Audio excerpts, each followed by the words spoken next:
I looked my father straight in the eye and warned him. One more word from my stepmother about my money, and there would be no more polite conversations. I would deal with her myself, clearly explaining her boundaries and why my money is not hers. Do you understand? He looked terrified, but he had no idea I had already set the wheels in motion to reclaim everything they had taken from me. My name is Dominique, and at 32 years old, I have built a career as a senior forensic auditor. I track down hidden assets and expose financial fraud for a living. Yet somehow, I missed the biggest scam happening right under my nose. It started on a Tuesday afternoon during the most critical meeting of my quarter. I was presenting a preliminary fraud report to the board of directors of a major tech firm via Zoom. My camera was on. My microphone was live.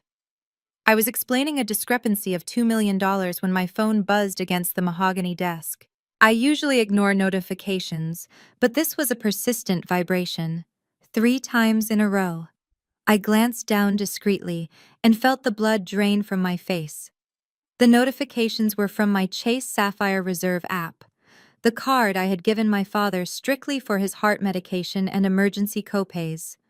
The screen read transaction authorized $4,500 at Serenity Luxury Spa, followed immediately by $2,100 at the Handbag Loft. My father is 60 years old.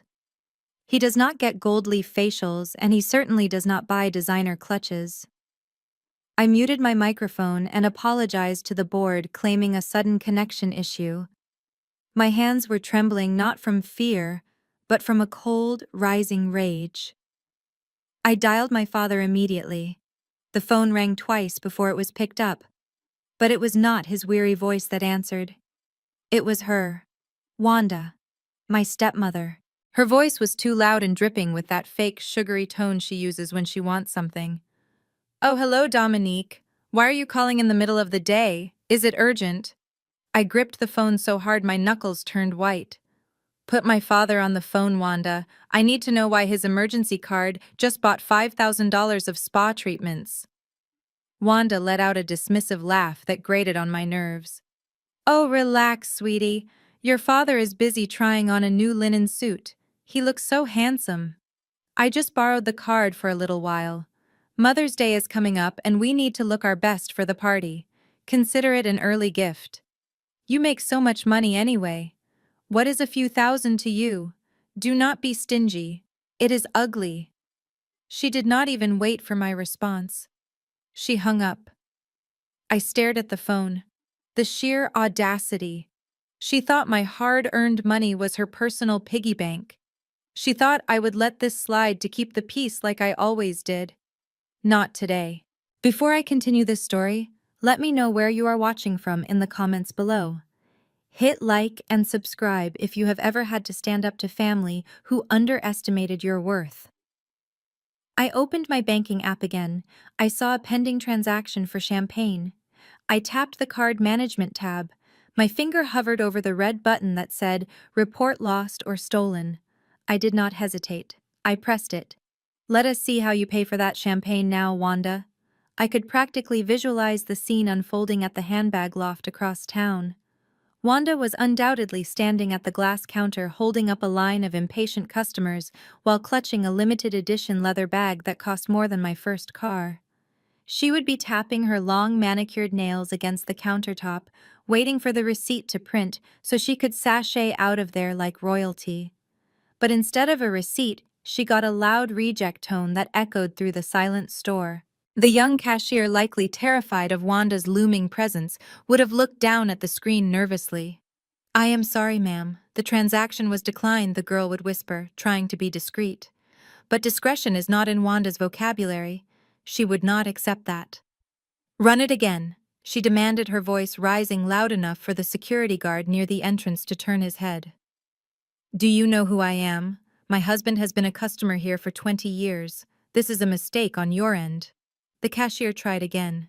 Declined. This time the machine flashed a red light that everyone could see. The store manager, a tall man in a sharp suit, stepped forward and caught the eye of the security guard. He gave a subtle nod.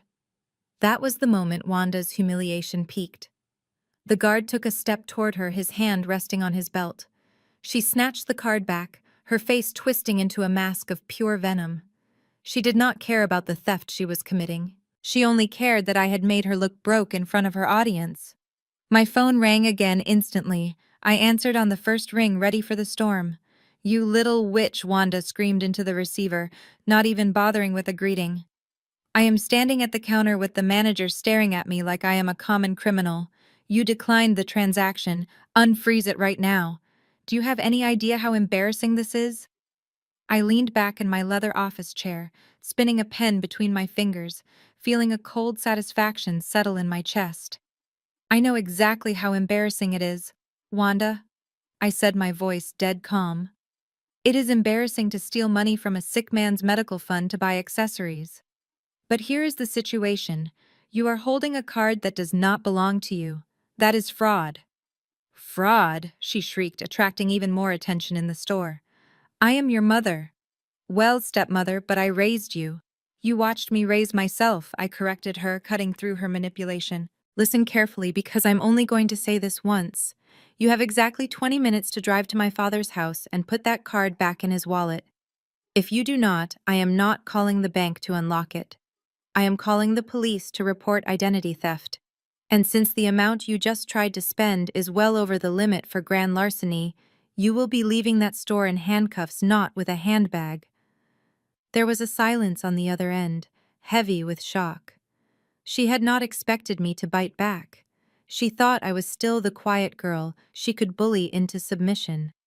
"You would not dare," she hissed, her voice dropping to a dangerous whisper. "Your father would never forgive you if you sent his wife to jail." "Try me," I said. "The clock is ticking, Wanda." She let out a sound of frustration that was half growl, half scream, and slammed the phone down so hard I thought it might crack. But she did not apologize. She did not reflect. In her twisted mind, she was the victim, and I had just declared war. She was going to make me pay for this, and I was ready for it. The drive to my father's house usually takes 30 minutes. I made it in 15. My Mercedes tore into the driveway, and I did not even bother to park straight. I slammed the car door shut and marched up the walkway. The front door was unlocked, which was typical for Wanda, who never worried about security because she had never paid a mortgage bill in her life. I pushed the door open, and the smell of pepperoni and cheap garlic sauce hit me instantly. I walked straight into the kitchen and froze. There she was, Becky, my stepbrother Trey's wife. She was standing in the center of my late mother's kitchen wearing a silk robe that I instantly recognized as one my father had bought for himself. But that was not what made my blood boil. It was what she was holding. In her left hand was a slice of greasy pizza. In her right hand she was gripping the neck of a dusty, dark bottle. I recognized the label immediately, a 1998 Cabernet Sauvignon. My father had bought that bottle 10 years ago to celebrate his retirement. He had been saving it for a special occasion, and now Becky was pouring it into a plastic red Solo cup like it was fruit punch. I dropped my keys on the counter with a loud clatter, making her jump. "Put the bottle down, Becky." She looked up, blinking her wide, innocent eyes as if she could not understand why I was upset. "Oh, hey, Dom. Good timing. We ordered Domino's. Want a slice?" She did not put the bottle down. Instead, she tilted it again, filling the plastic cup to the brim. "That bottle is $500, Becky?" I said, my voice low and dangerous. "It is not for washing down pepperoni pizza. It is a collector's item." Becky let out a high-pitched laugh and took a sip, smacking her lips loudly.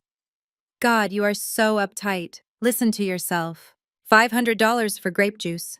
She set the bottle down on the counter, but kept her hand on it possessively. "You know, Dom, for someone so successful, you really have lost touch with your roots. Trey was just explaining to me how in our culture, well, your culture, family resources are communal. It is about the village, right? The African philosophy of Ubuntu. I am who I am because of who we all are. You have so much money, but you are so stingy with your own mother. It is actually kind of sad." I stared at her. A white woman from the suburbs of Connecticut standing in my black father's kitchen lecturing me about Ubuntu while stealing his property. The irony was so thick I could choke on it. "You are right, Becky," I said, stepping closer. My space was invaded. My father was disrespected.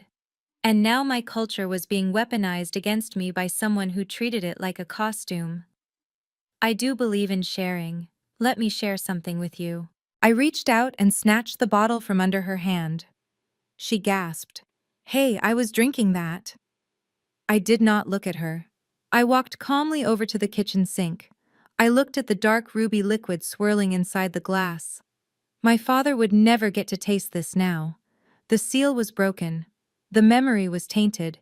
If he could not have it, neither would they. I turned the bottle upside down. Becky screamed. "Are you crazy? That is expensive wine." I watched the dark red liquid gurgle down the drain, mixing with the dirty dishwater. It took a full 20 seconds for the bottle to empty. Becky stood there, mouth open, looking at me like I had just murdered a puppy. I set the empty bottle down on the counter with a definitive thud. "The village did not pay for that bottle, Becky. My father did. And since you and Trey seem to think everything in this house is free for the taking, consider this my contribution. I just saved you from a hangover. You are welcome." The silence in the kitchen was broken by the shuffling of slippers against the hardwood floor. I turned to see my father standing in the doorway. He looked 10 years older than the last time I saw him.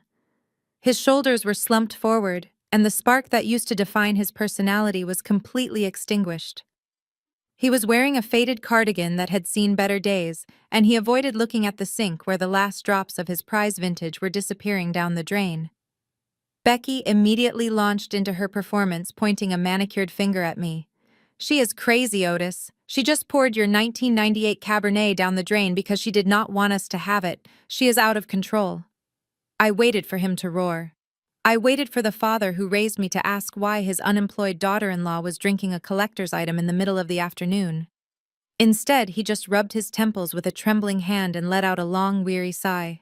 "Dominique, please," he said, his voice barely above a whisper.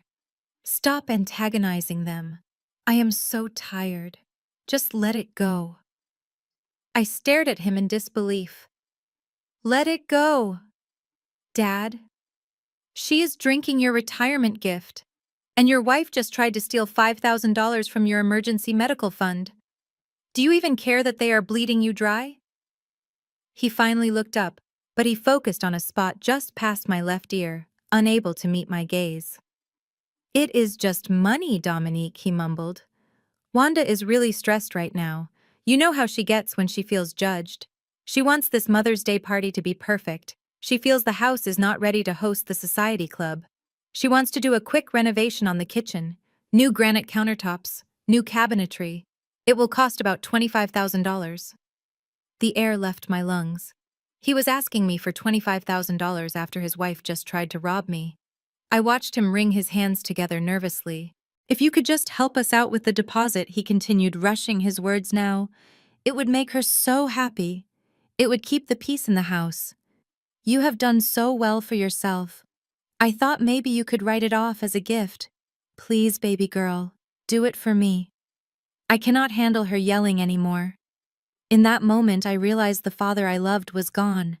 He had been replaced by this husk of a man who was terrified of his own wife. He was not asking for a renovation.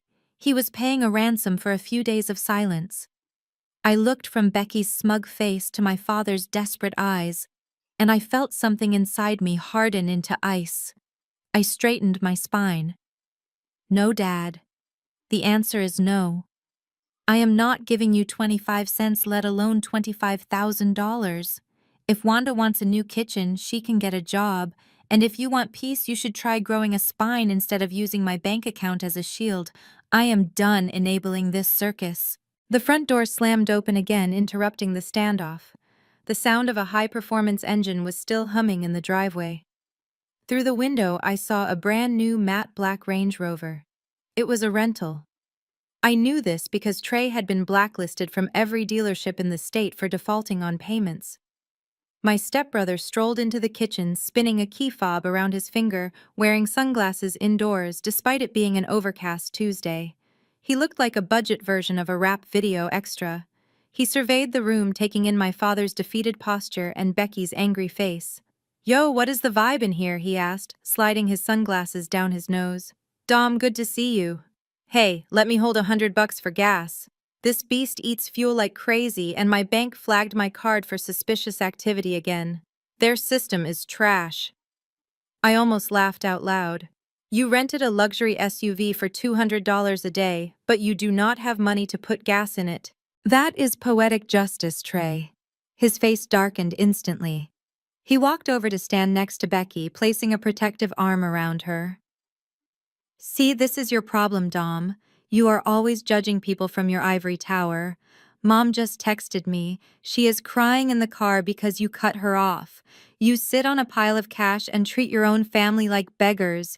You are ungrateful. You think you are better than us just because you have a corporate job." He did not wait for me to answer. He saw an opening to hustle and he took it. "But you know what? I am a forgiving man. I can fix this with Mom. I have a new project launching next week. Crypto. It is called Lunar Horizon. It is going to Moon Dom. Guaranteed 10 times return. You put in 10 grand today as a seed investor. It shows Mom you support the family legacy, and I will make sure she forgives you for the card stunt. Consider it a peace offering." Becky nodded enthusiastically, her eyes lighting up. "It is a really good opportunity, Dom. Trey has been working so hard on the white paper. You should support Black businesses, especially your brothers." I looked at Becky. She was looking at Trey with total adoration, completely clueless. She really thought she had married a visionary entrepreneur. It was almost cruel to burst her bubble, but they had pushed me too far. 10 grand, I repeated, my voice flat.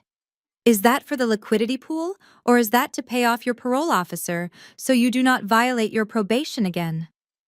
The room went dead silent. Trey's jaw clenched and his eyes darted to Becky. "Shut up, Dom," he warned, his voice dropping an octave. "Do not start making up lies." I turned my full attention to Becky. "Oh, he did not tell you. That is awkward.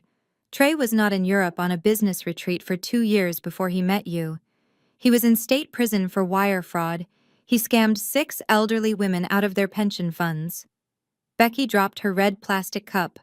It hit the floor and bounced, spilling the last few drops of wine. What she whispered, looking at her husband. "You told me you were a venture capitalist in Bali." I smiled a sharp professional smile. "He is a capitalist, all right, but the state of Connecticut calls him inmate number 48209. That is why he drives rentals, Becky. He cannot get a loan in his own name. He is a convicted felon." I picked up my purse from the counter. "I will let you two discuss his investment strategy." Before the shock of Trey's criminal past could fully settle over the room, the front door flew open. Wanda marched in, looking less like a mother and more like a hurricane in designer heels. She had clearly driven back from the mall in a rage, but the moment she stepped into the kitchen and saw the tension in the air, her demeanor shifted. She saw the spilled wine. She saw Trey's pale face and Becky's confusion. But instead of asking what happened, she decided to change the narrative entirely. She stopped abruptly in the middle of the room and clutched her chest with a manicured hand. Her breathing became ragged and shallow in a performance that would have been laughable if it wasn't so effective. "Oh my God," she gasped, leaning heavily against the granite island. "My heart. It is palpitating again. The stress. I cannot take this stress."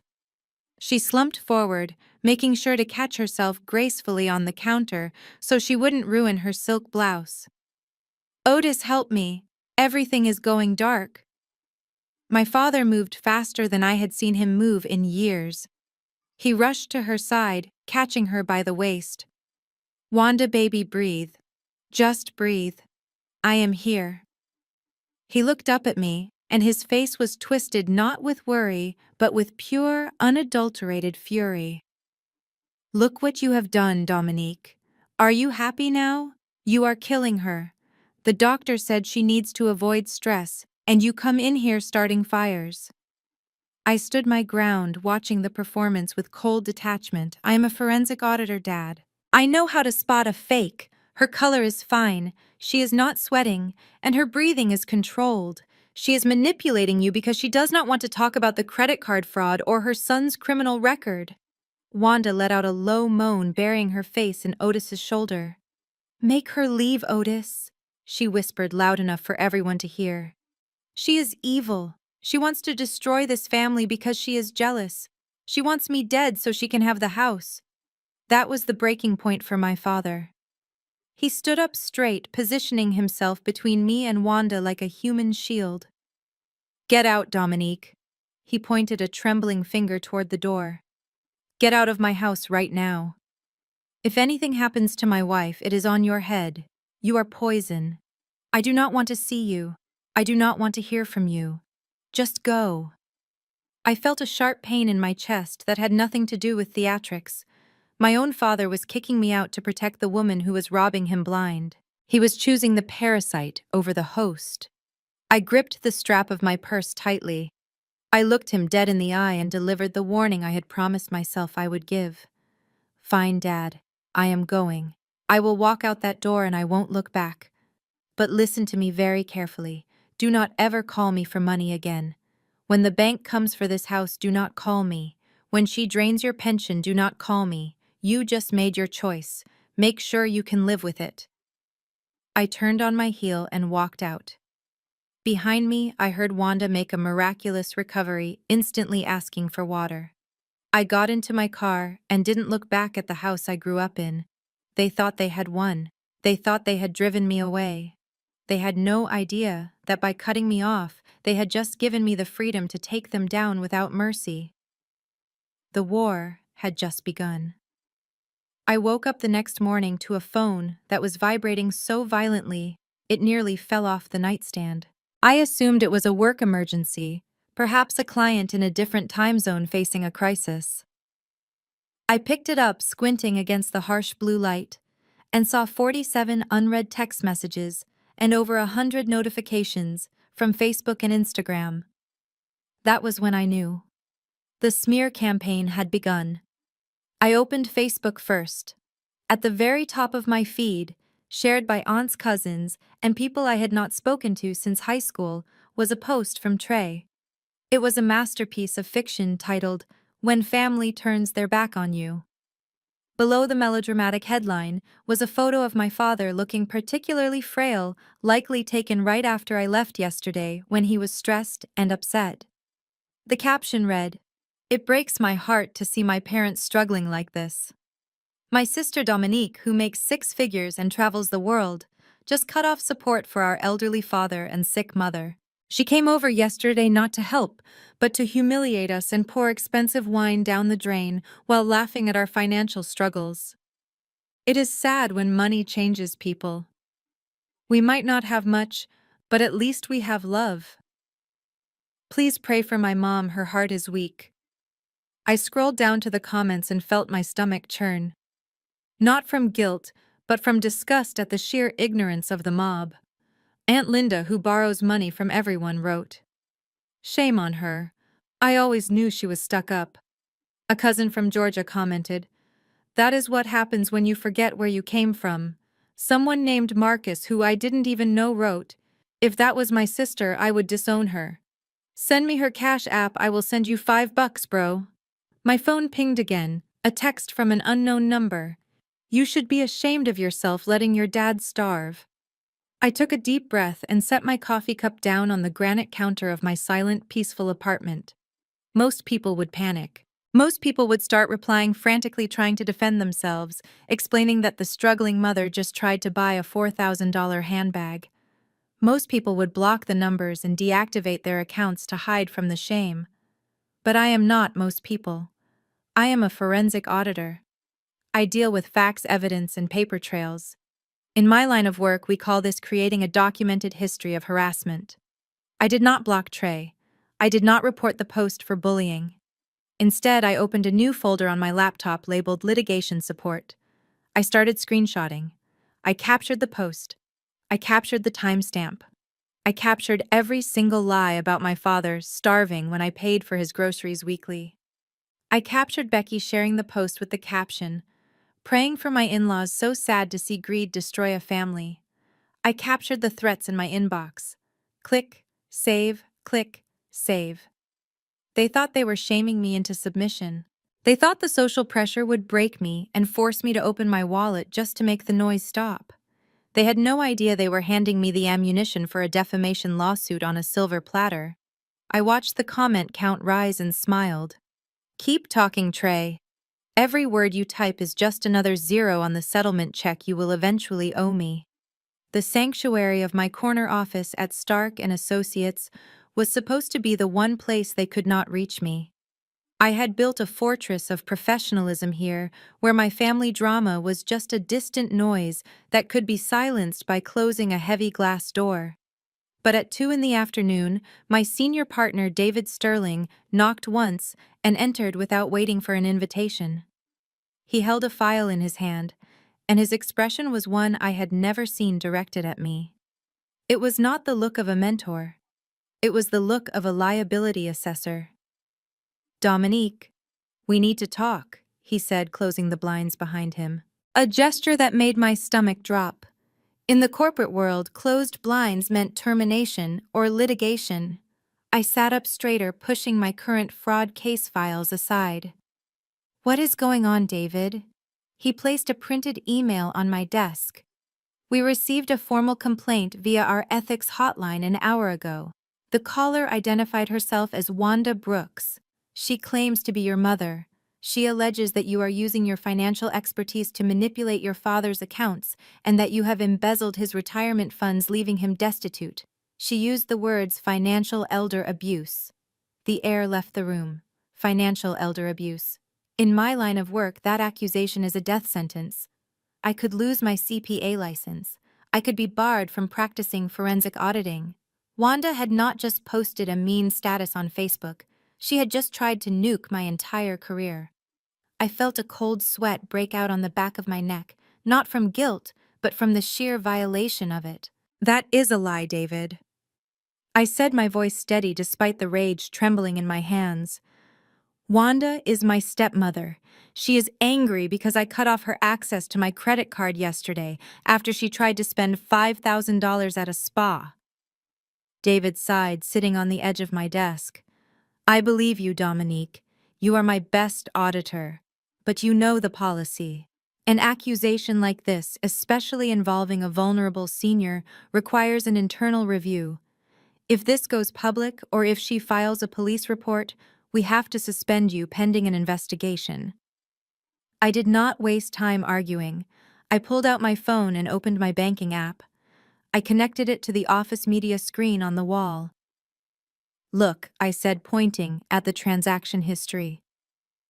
"Every Friday for 5 years, a transfer of $400 to Otis Brooks for groceries.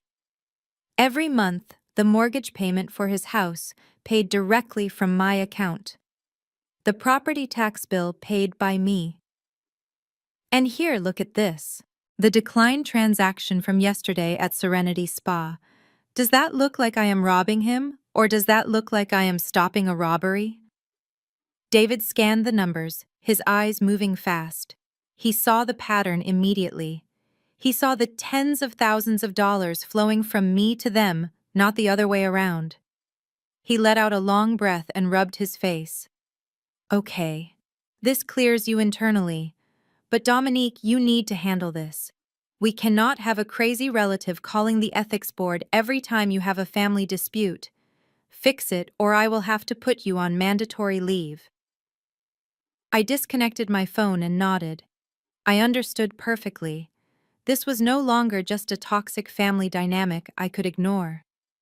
Wanda had crossed the line from personal nuisance to professional threat. She had endangered the career I spent 10 years building just to satisfy her petty ego.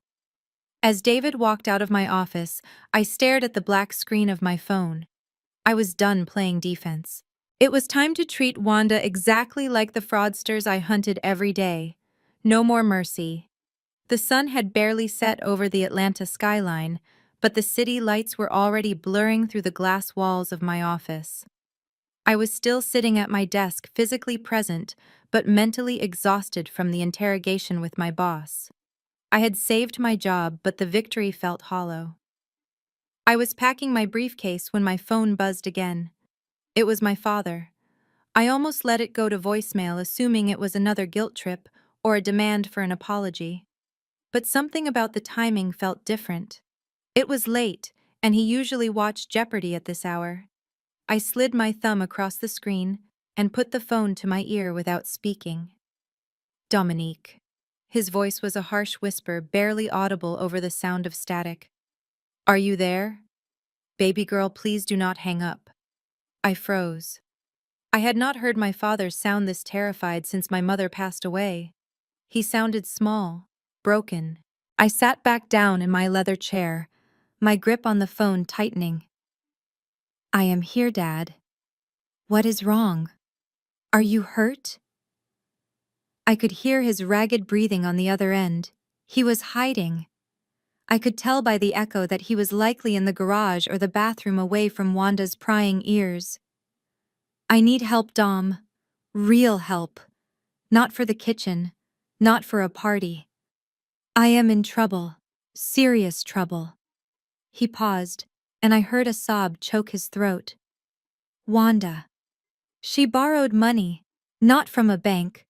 Her credit is shot. She went to some people downtown. Private lenders. She used my name, Dom. She forged my signature on the promissory note. My stomach dropped. I knew exactly what kind of people he was talking about. Predatory lenders who operated in the gray areas of the law, charging interest rates that would make a mafia don blush. How much, Dad? I asked, my voice dropping to a professional whisper. How much do they want? $5,000, he wept, just for the interest payment. It is due tonight. They called the house phone an hour ago. They said if I do not pay, they are coming to collect in person. They mentioned the car. They mentioned you. They know where you work. Dom, please. I have nowhere else to turn. I cannot go to the police or they will arrest Wanda for fraud. I just need 5,000. I will pay you back, I swear. Just help me this one last time. My finger hovered over my banking app. $5,000. I could transfer it in seconds. I could stop his crying. I could make the immediate threat go away. It would be so easy to be the hero, to save my daddy from the monsters. But then I looked at the whiteboard in my office, where I had mapped out fraud schemes for billion-dollar corporations. I knew the pattern. This was the bleed. If I paid the 5,000 today, next month it would be 10, then 20. Paying a blackmailer or a shark never ends the debt. It only confirms that you are a reliable source of funds. I closed my eyes and forced my heart to harden. I love you, Dad, I said softly. But the answer is no.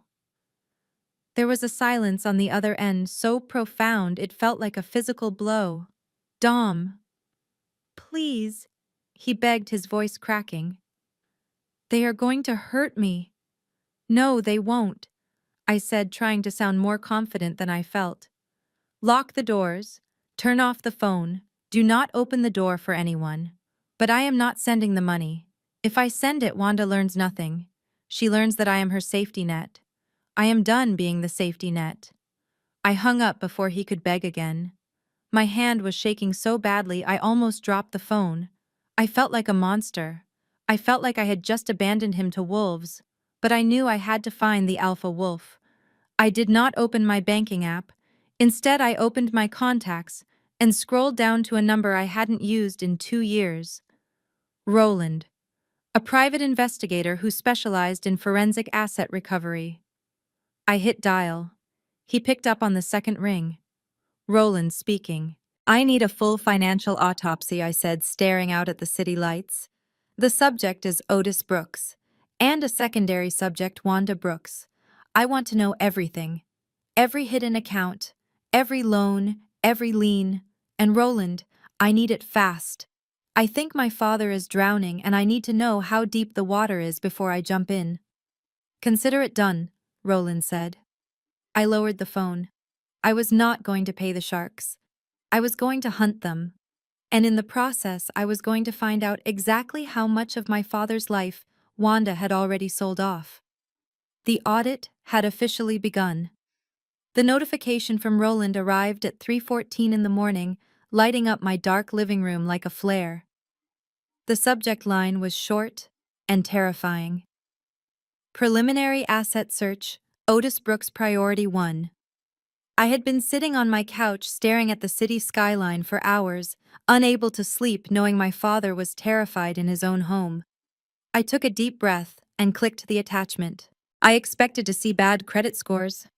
I expected to see maxed out credit cards. I expected to see the $5,000 loan shark debt my father had confessed to. But I was not prepared for the carnage that appeared on my screen. The $5,000 was not the problem. It was barely a drop in the ocean. The first page of the report showed a title search on the house, my childhood home, the home my mother and father had paid off in 1998, the home that was supposed to be his safety net, his sanctuary, and eventually my inheritance. According to the county recorder's office, that house was no longer free and clear. 6 months ago, a devastating lien had been placed against the property. A high-interest cash-out refinance mortgage for $200,000. I felt like I had been punched in the gut. $200,000 of equity stripped away in a single signature. I scrolled down frantically looking for the disbursement details. Roland, being the best in the business, had managed to access the transaction history linked to the funding account. The money hit the account on November 15th. By November 16th, it was already bleeding out. I traced the expenditures, my forensic brain taking over even as my heart broke. A wire transfer of $50,000 to a shell company called TB Ventures, LLC. I checked the state registry instantly. The registered agent for TB Ventures was Trey Brooks. My unemployed felon of a stepbrother had drained a quarter of my father's home equity in 24 hours to fund his fake business empire. Then came the lifestyle purchases. December 3rd, $10,000 at a luxury travel agency. I remembered that date.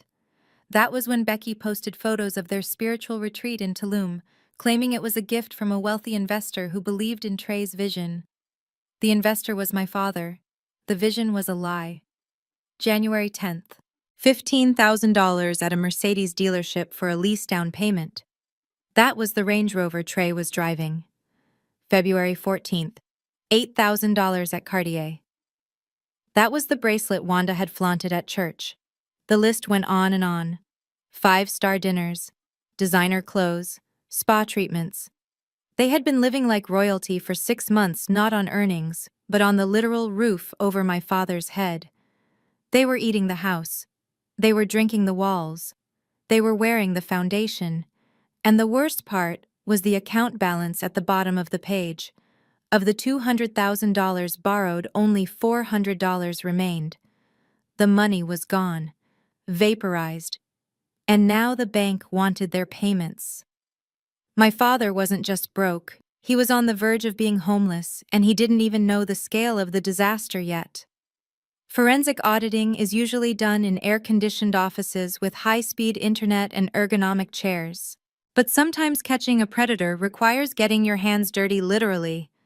I knew from the credit report that the house was in trouble, but I needed to know exactly how much time we had. And I knew Wanda. She never threw away bank statements inside the house where my father might stumble upon them. She buried her secrets in the blue recycling bin at the curb, usually under a layer of grocery circulars and empty wine bottles.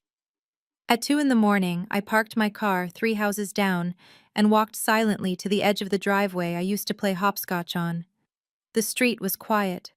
The house was dark. My father was sleeping inside, completely unaware that the roof over his head had been sold out from under him. I opened the lid of the recycling bin, carefully avoiding the squeak of the plastic hinge. It smelled of stale champagne and pizza boxes, the remnants of the party Becky and Trey had enjoyed on my dime. I dug past the empty Amazon boxes for the new shoes Trey was wearing. I dug past the luxury travel brochures Wanda had been browsing, and there at the very bottom, stuffed inside an empty cereal box to ensure it wouldn't be seen, I found it.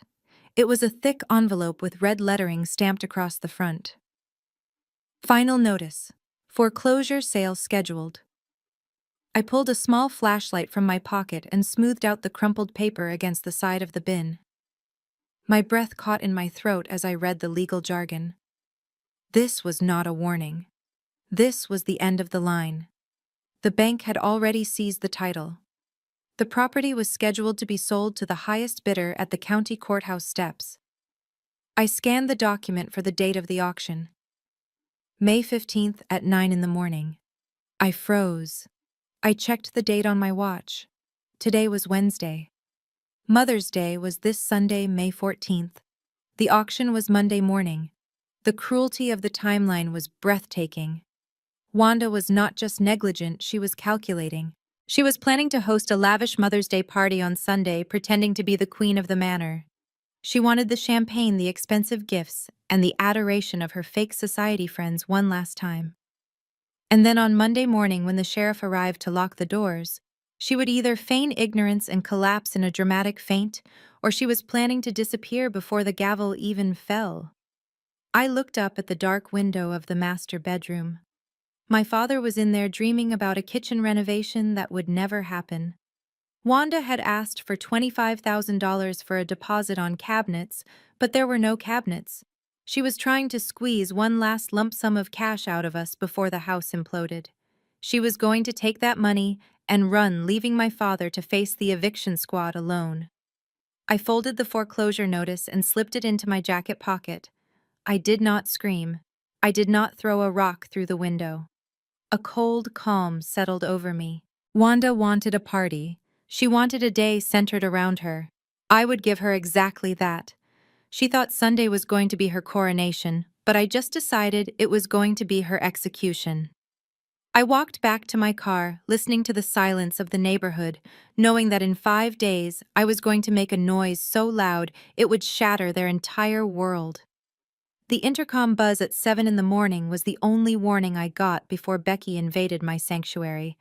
I buzzed her up, not because I wanted to see her face, but because in an investigation you never turn away a source of information, especially one as loose-lipped as my sister-in-law.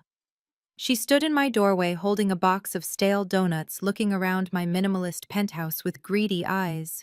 She took in the floor-to-ceiling windows and the Italian leather furniture, and I saw the calculation happening behind her eyes. She was estimating the value of my life, while trying to figure out how much of it she could claim. I brought her a peace offering, she announced, walking past me without waiting for an invitation. I just want us to be a family again, Dom. All this fighting about money is so toxic. I did not offer her coffee. I leaned against my kitchen island, crossing my arms. Cut the act, Becky. Why are you here? Did Wanda send you to see if I would crack? Becky set the donuts down and sighed dramatically. No one sent me. I'm just worried. Mom is really fragile right now. She is so stressed about the house and the party. She feels like you abandoned her. She just needs this Mother's Day to be perfect before she leaves. I froze. My forensic senses started tingling. Before she leaves? Leaves for where? I kept my face neutral, forcing a casual tone. Oh, is she going somewhere? Becky nodded, grabbing a donut she had brought for me. Yeah, she booked a month-long wellness retreat in Europe. France, I think. Or maybe Italy. She leaves Monday morning right after the party. She says she needs to clear her head away from all the negativity here. She wants to start fresh. The pieces of the puzzle slammed together in my mind with terrifying clarity. The $200,000 loan. The foreclosure notice set for Monday. The renovation money she was trying to squeeze out of my father. Wanda was not going on a vacation. She was fleeing the jurisdiction.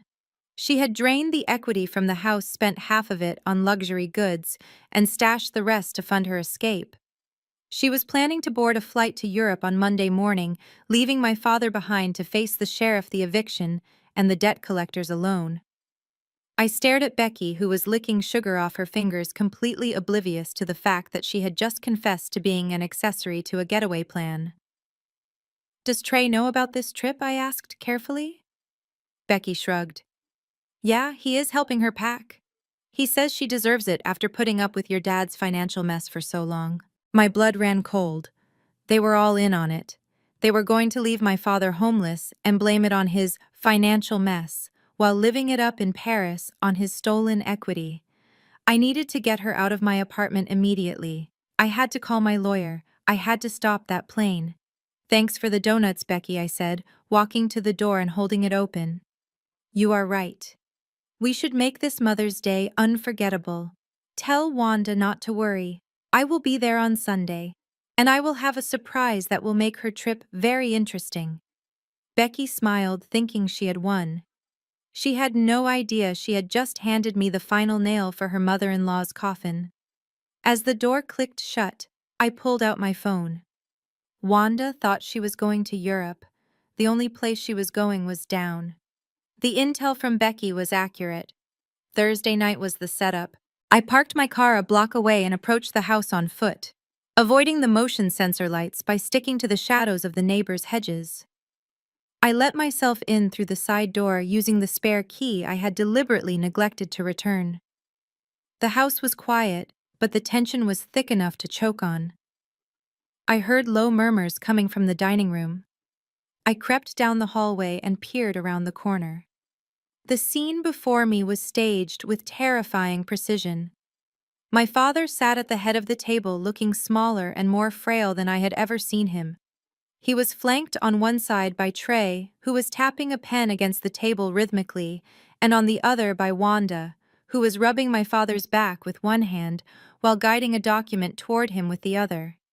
Just sign right here, honey, she cooed, her voice dripping with fake concern. It is just a formality. The insurance company needs it so I can pick up your heart medication without bothering you. You know how complicated they make things these days? I recognized the document immediately. It was not a medical release form. It was a durable power of attorney. If he signed that, Wanda would have legal authority to sell the house, access his pension, and drain his remaining accounts without his permission. She was not just trying to steal the equity, she was trying to legally become him. I stepped into the light. Do not sign that, Dad. The room exploded into chaos. Wanda shrieked, clutching her chest. Trey jumped up, knocking his chair over. How did you get in here? He shouted, moving to block my path. I ignored him and locked eyes with my father. Dad, that is not for the pharmacy. That is a power of attorney. If you sign that line, she can liquidate everything you own. She is trying to take control before the foreclosure happens on Monday. Wanda turned on the waterworks instantly. See Otis. See how she treats me. She thinks I am a criminal. I am just trying to take care of you. You are getting confused lately, honey. You forget things. I just want to help you manage the bills. She wants you to die alone so she can inherit everything. My father looked from me to Wanda. His eyes were cloudy with confusion and exhaustion. He was a drowning man, and Wanda had convinced him she was the life raft when she was actually the anchor. He looked at me with a sudden flash of anger. Stop it, Dominique, he snapped, his voice shaking. Just stop it. Wanda is my wife. She takes care of me. You are never here. You just come around to judge us. Dad, she is lying to you, I pleaded, stepping closer. Get out, he yelled, slamming his hand on the table. I said get out. I trust her. Give me the pen, Wanda. I watched in horror as my father took the pen. He was choosing his abuser. He was signing his own death warrant because he was too afraid to face the truth. I realized then that I could not save him with logic. I could not save him with love. Words were useless against the level of manipulation Wanda had achieved. I took a step back, raising my hands in surrender. Fine, Dad. Sign it. But remember, I tried to warn you. I turned and walked out the front door, leaving them to their victory. My heart was pounding, but my mind was shifting gears. I was done being the concerned daughter. If I wanted to save him, I had to stop thinking like family and start thinking like a creditor. I could not convince him to leave her, but I could buy the ground they were standing on. I pulled out my phone and dialed my banker. It was time to execute the nuclear option. Friday morning usually meant strategy meetings at my firm. Today, it meant walking into the glass-walled conference room of First City Bank with a cashier's check that represented 10 years of my life. I sat opposite Mr. Sterling, the senior loan officer, who looked at me with a mixture of professional curiosity and pity. On the mahogany table between us lay a stack of documents thick enough to choke a horse. These were the foreclosure files for my father's house. Mr. Sterling adjusted his glasses and tapped the file. Miss Brooks, I must advise you one last time. This is a non-performing note. The borrowers are 6 months behind. The equity is negative. You are paying $215,000 for a debt that we were about to write off as a loss. From a financial perspective, this is a terrible investment. I looked at the check in my hand. It was everything I had. I had spent the previous night liquidating my stock portfolio. I sold my positions in tech. I cashed out my mutual funds. I drained my emergency savings. Every late night at the office, every skipped vacation, every bonus I had ever earned was condensed into this single piece of paper. It was painful. It felt like I was setting my own future on fire to put out the flames consuming my father. But I reminded myself that I wasn't buying a house. I was buying a gavel. I slid the check across the table. I am aware of the risks, Mr. Sterling. I am not buying this for the return on investment. I am buying the controlling interest. I want the assignment of deed of trust executed immediately. He nodded slowly and took the check. He didn't ask any more questions. In the banking world, money talks, and mine had just screamed. We spent the next hour signing papers. I signed the transfer agreement. I signed the purchase of the promissory note. I signed the assumption of legal authority. With every signature, the weight on my chest grew lighter. Finally, Mr. Sterling stamped the last document and handed me a heavy folder. Congratulations, Miss Brooks.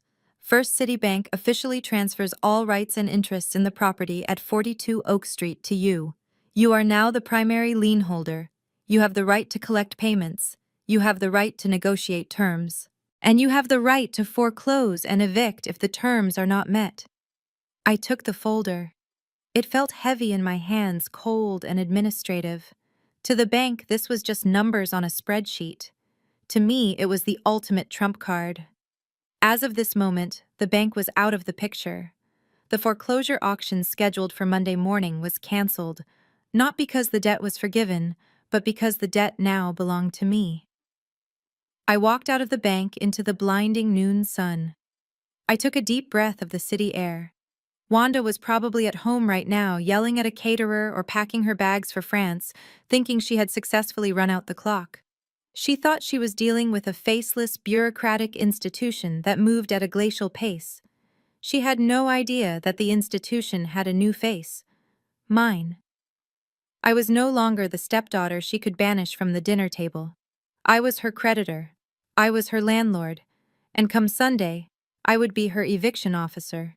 I got into my car and placed the folder on the passenger seat. The trap was set. Now all I had to do was wait for the party to start. I sat in my car outside the bank for 10 minutes just breathing. On the passenger seat lay the folder that made me the most powerful person in my father's life.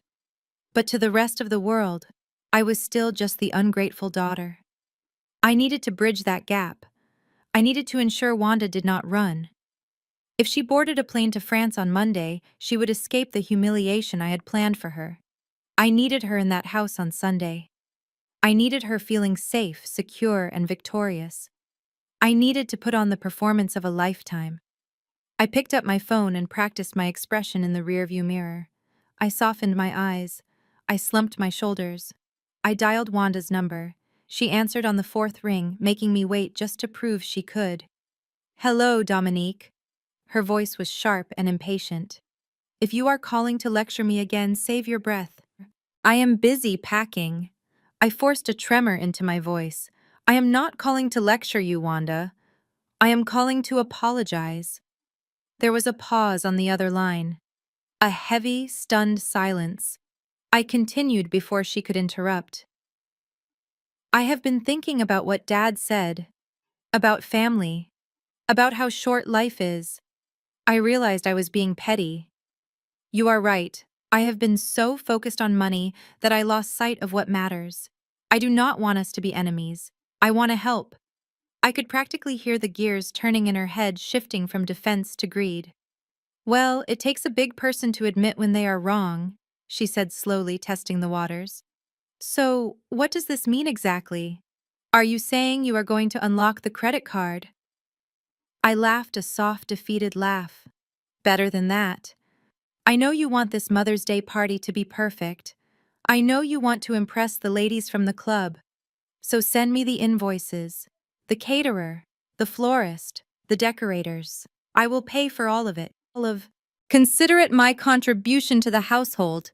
I want you to have the celebration you deserve. Wanda gasped.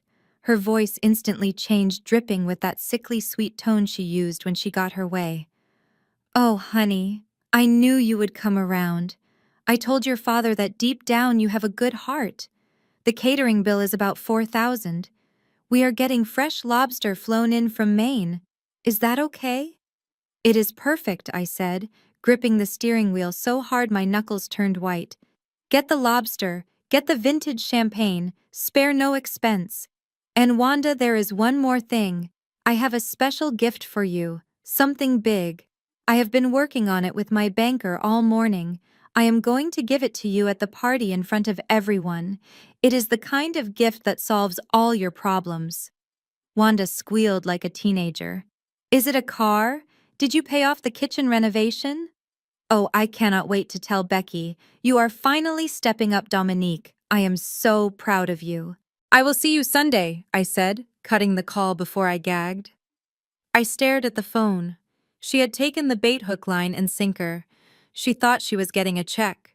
She had no idea she was getting served. A moment later, a text message popped up on my screen. It was from Trey. Mom just told us the good news. Glad you finally decided to stop being a brat and know your place. See you Sunday, sis. I smiled a cold, dangerous smile. Yes, Trey. I know my place. My place is the owner of the house you are sleeping in. And on Sunday, you are going to find out exactly where your place is. The street. Saturday morning was a blur of excessive consumption. Wanda did not just want a party. She wanted a coronation. We stood in the office of Atlanta's most exclusive event planner, a woman named Giselle, who usually organized weddings for professional athletes. Wanda sat across from her, flipping through a catalog of seafood options like she was ordering fast food. I want the lobsters flown in live from Maine this afternoon, she declared, tapping a manicured nail on the glossy page. And not the small ones. I want the 2-pounders. And for the champagne, we need Dom Perignon. 2 cases. Giselle looked at me hesitantly. That is a significant rush order expense, Ms. Brooks. The logistics alone will cost an extra $2,000. I smiled, pulling my Black American Express card from my wallet. Do it, Giselle. My stepmother deserves the best. Money is no object today. Wanda beamed at me. See? I told you she changed. She finally realized that you cannot take it with you. I handed the card over, watching Giselle swipe it. The machine beeped approved. $6,000 for seafood. $4,000 for alcohol. $3,000 for flowers. I took the receipt and folded it neatly into my purse, placing it right next to the purchase agreement for the house. Wanda thought this was a gift.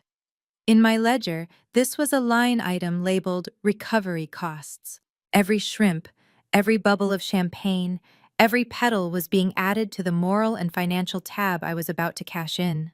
I was not paying for a party. I was paying for the stage design of her public humiliation. By the time we got back to the house, delivery trucks were already lining up in the driveway. The transformation was instant. The faded siding of the house was covered in silk drapes. The patchy lawn was hidden under rented flooring. It looked expensive. It looked successful. It looked like a lie.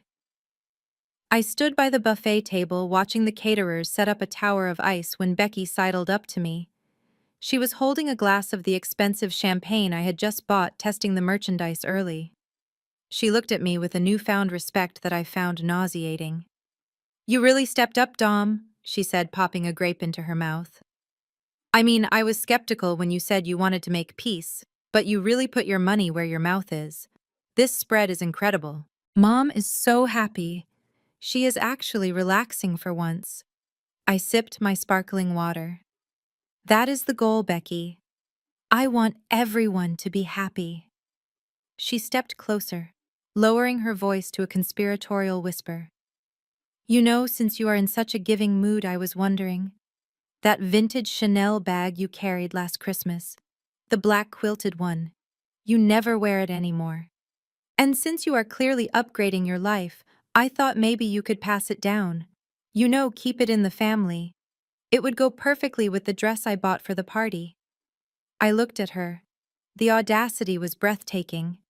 I had just saved the house from foreclosure, though she did not know it yet, paid for this entire circus, and she was already asking for more. She saw me not as a sister, but as a luxury vending machine. I smiled a tight, thin smile. You want the Chanel bag? Her eyes lit up. If you are not using it, I will tell you what Becky, I said, patting her arm. You focus on enjoying the party tomorrow.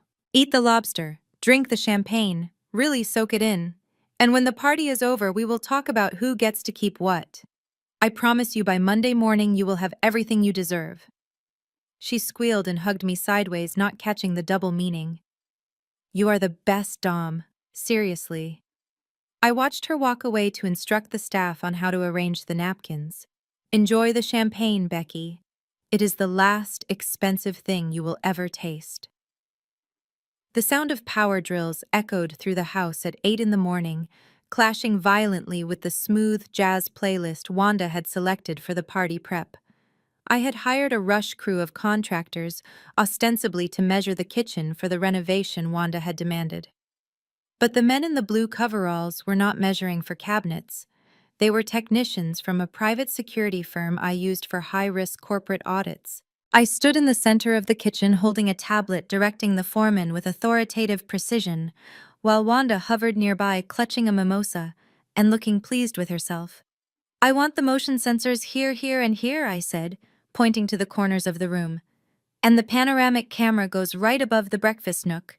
If we are putting in $50,000 worth of Italian appliances, I want 4K resolution surveillance. We cannot risk anyone damaging the new investment. Wanda nodded enthusiastically, her eyes gleaming at the mention of the expensive appliances. You are so right, Dominique, she chirped, taking a sip of her drink. We have to protect our assets. You know how careless the cleaning staff can be. Good thinking.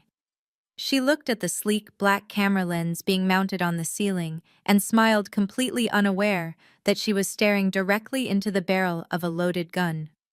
She thought the camera was there to catch a maid stealing silver spoons. She had no idea it was there to catch a wife stealing a life. By noon, the technicians had left and the house was buzzing with florists and caterers. I retreated to my car parked down the street, claiming I needed to make a conference call. I pulled out my iPad and opened the security app. The feed was crystal clear. The audio was studio quality. I put on my noise-canceling headphones and waited. It did not take long. The kitchen cleared out as the caterers moved to the backyard, leaving the space empty except for two people, Wanda and Trey. They walked into the frame thinking they were alone. Trey leaned against the counter eating a shrimp from the cocktail platter, while Wanda checked her reflection in the microwave door. So is everything packed? Trey asked, his voice low, but perfectly audible on my screen. Wanda laughed, a harsh, cruel sound that made my skin crawl. Everything that matters. The jewelry, the cash, and the bearer bonds are in my carry-on. The flight leaves at noon tomorrow. By the time the sheriff shows up to evict Otis, we will be sipping wine in first class over the Atlantic. Trey chuckled, shaking his head. You are cold, Mom. What about Otis? He is going to have a heart attack when he sees the eviction notice. Wanda waved her hand dismissively, her face twisting into a sneer. Let him have a heart attack. It would save us a divorce lawyer. The old fool is useless anyway, Trey. He is senile and broke. He actually thinks I love him. I wasted 10 years waiting for him to die and leave me something, but he just keeps living and getting poorer. I am done. Let Dominique deal with the mess. She wants to be the dutiful daughter so bad, let her pay for his nursing home. I am taking my retirement now. I hit the record button and then the save button. My hand was steady, my breathing was calm. I had it. The smoking gun. I had her on tape calling my father a useless old fool and admitting to grand larceny and conspiracy to abandon a vulnerable adult. I closed the iPad and looked at the house. Enjoy the party, Wanda. Eat the shrimp, drink the wine, because tomorrow you are not going to France. You are going to hell, and I am driving the bus. The house was eerily quiet when I returned later that evening. The frantic energy of the caterers and decorators had subsided, leaving behind a pristine stage set for tomorrow's drama. The living room was draped in white silk, and the smell of fresh lilies was overwhelming, almost masking the scent of the decay that lay beneath the surface of this family. I found my father in the master bedroom, sitting on the edge of the bed, staring at a garment bag hanging on the closet door. He looked up when I entered, and a smile broke across his tired face. It was a genuine smile, the kind I hadn't seen in months. "Hey, baby girl," he said, patting the spot next to him. "Come look at this. Wanda just gave it to me. She said, since she is getting a new kitchen and going on a trip, she wanted me to have something special too."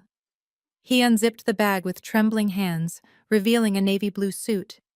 "It is Italian wool," he whispered reverently, running his hand down the sleeve. "She said she bought it at that boutique downtown, the one where the senators shop. She said it cost her $800.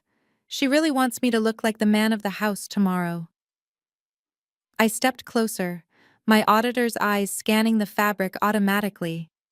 It was a reflex I couldn't turn off. I reached out and touched the lapel. It wasn't Italian wool, it was a stiff polyester blend. I checked the stitching on the shoulder. It was uneven. And then I saw it. A faint discoloration on the inner lining and the distinct smell of industrial mothballs. This wasn't a boutique purchase. This was a thrift store find, likely purchased for $10 and dry cleaned to look passable. Wanda had pocketed the rest of the imaginary budget just like she did with everything else. "She loves me, Dom," my father said, oblivious to my inspection. "I know you and her have had your differences. I know yesterday was rough. But look at this. She is trying. We are going to be okay. This family is finally healing." I looked at him standing there in his socks, holding up a piece of junk that he thought was a treasure, because the woman he loved told him so. He was so desperate for peace that he had blinded himself to reality. He believed the lie because the truth was too painful to bear. If I told him now about the foreclosure or the recording or the flight to France, it would kill him. He wasn't strong enough to hear it in private where Wanda could talk her way out of it. He needed to see it. He needed the shock to restart his heart. "You look sharp, Dad," I said, forcing the words past the lump in my throat. "You are going to look like $1,000,000 tomorrow." He beamed, hanging the suit back up with care. "I am just so glad you are paying for the party, Dom. It really took the pressure off. I think tomorrow is going to be the best day we have had in years." I kissed his forehead, feeling the papery thinness of his skin. "Get some sleep, Dad," I said softly. "You are going to need your strength." I walked out of the room and down the hallway, past the surveillance camera I had installed that morning. My father was right about one thing.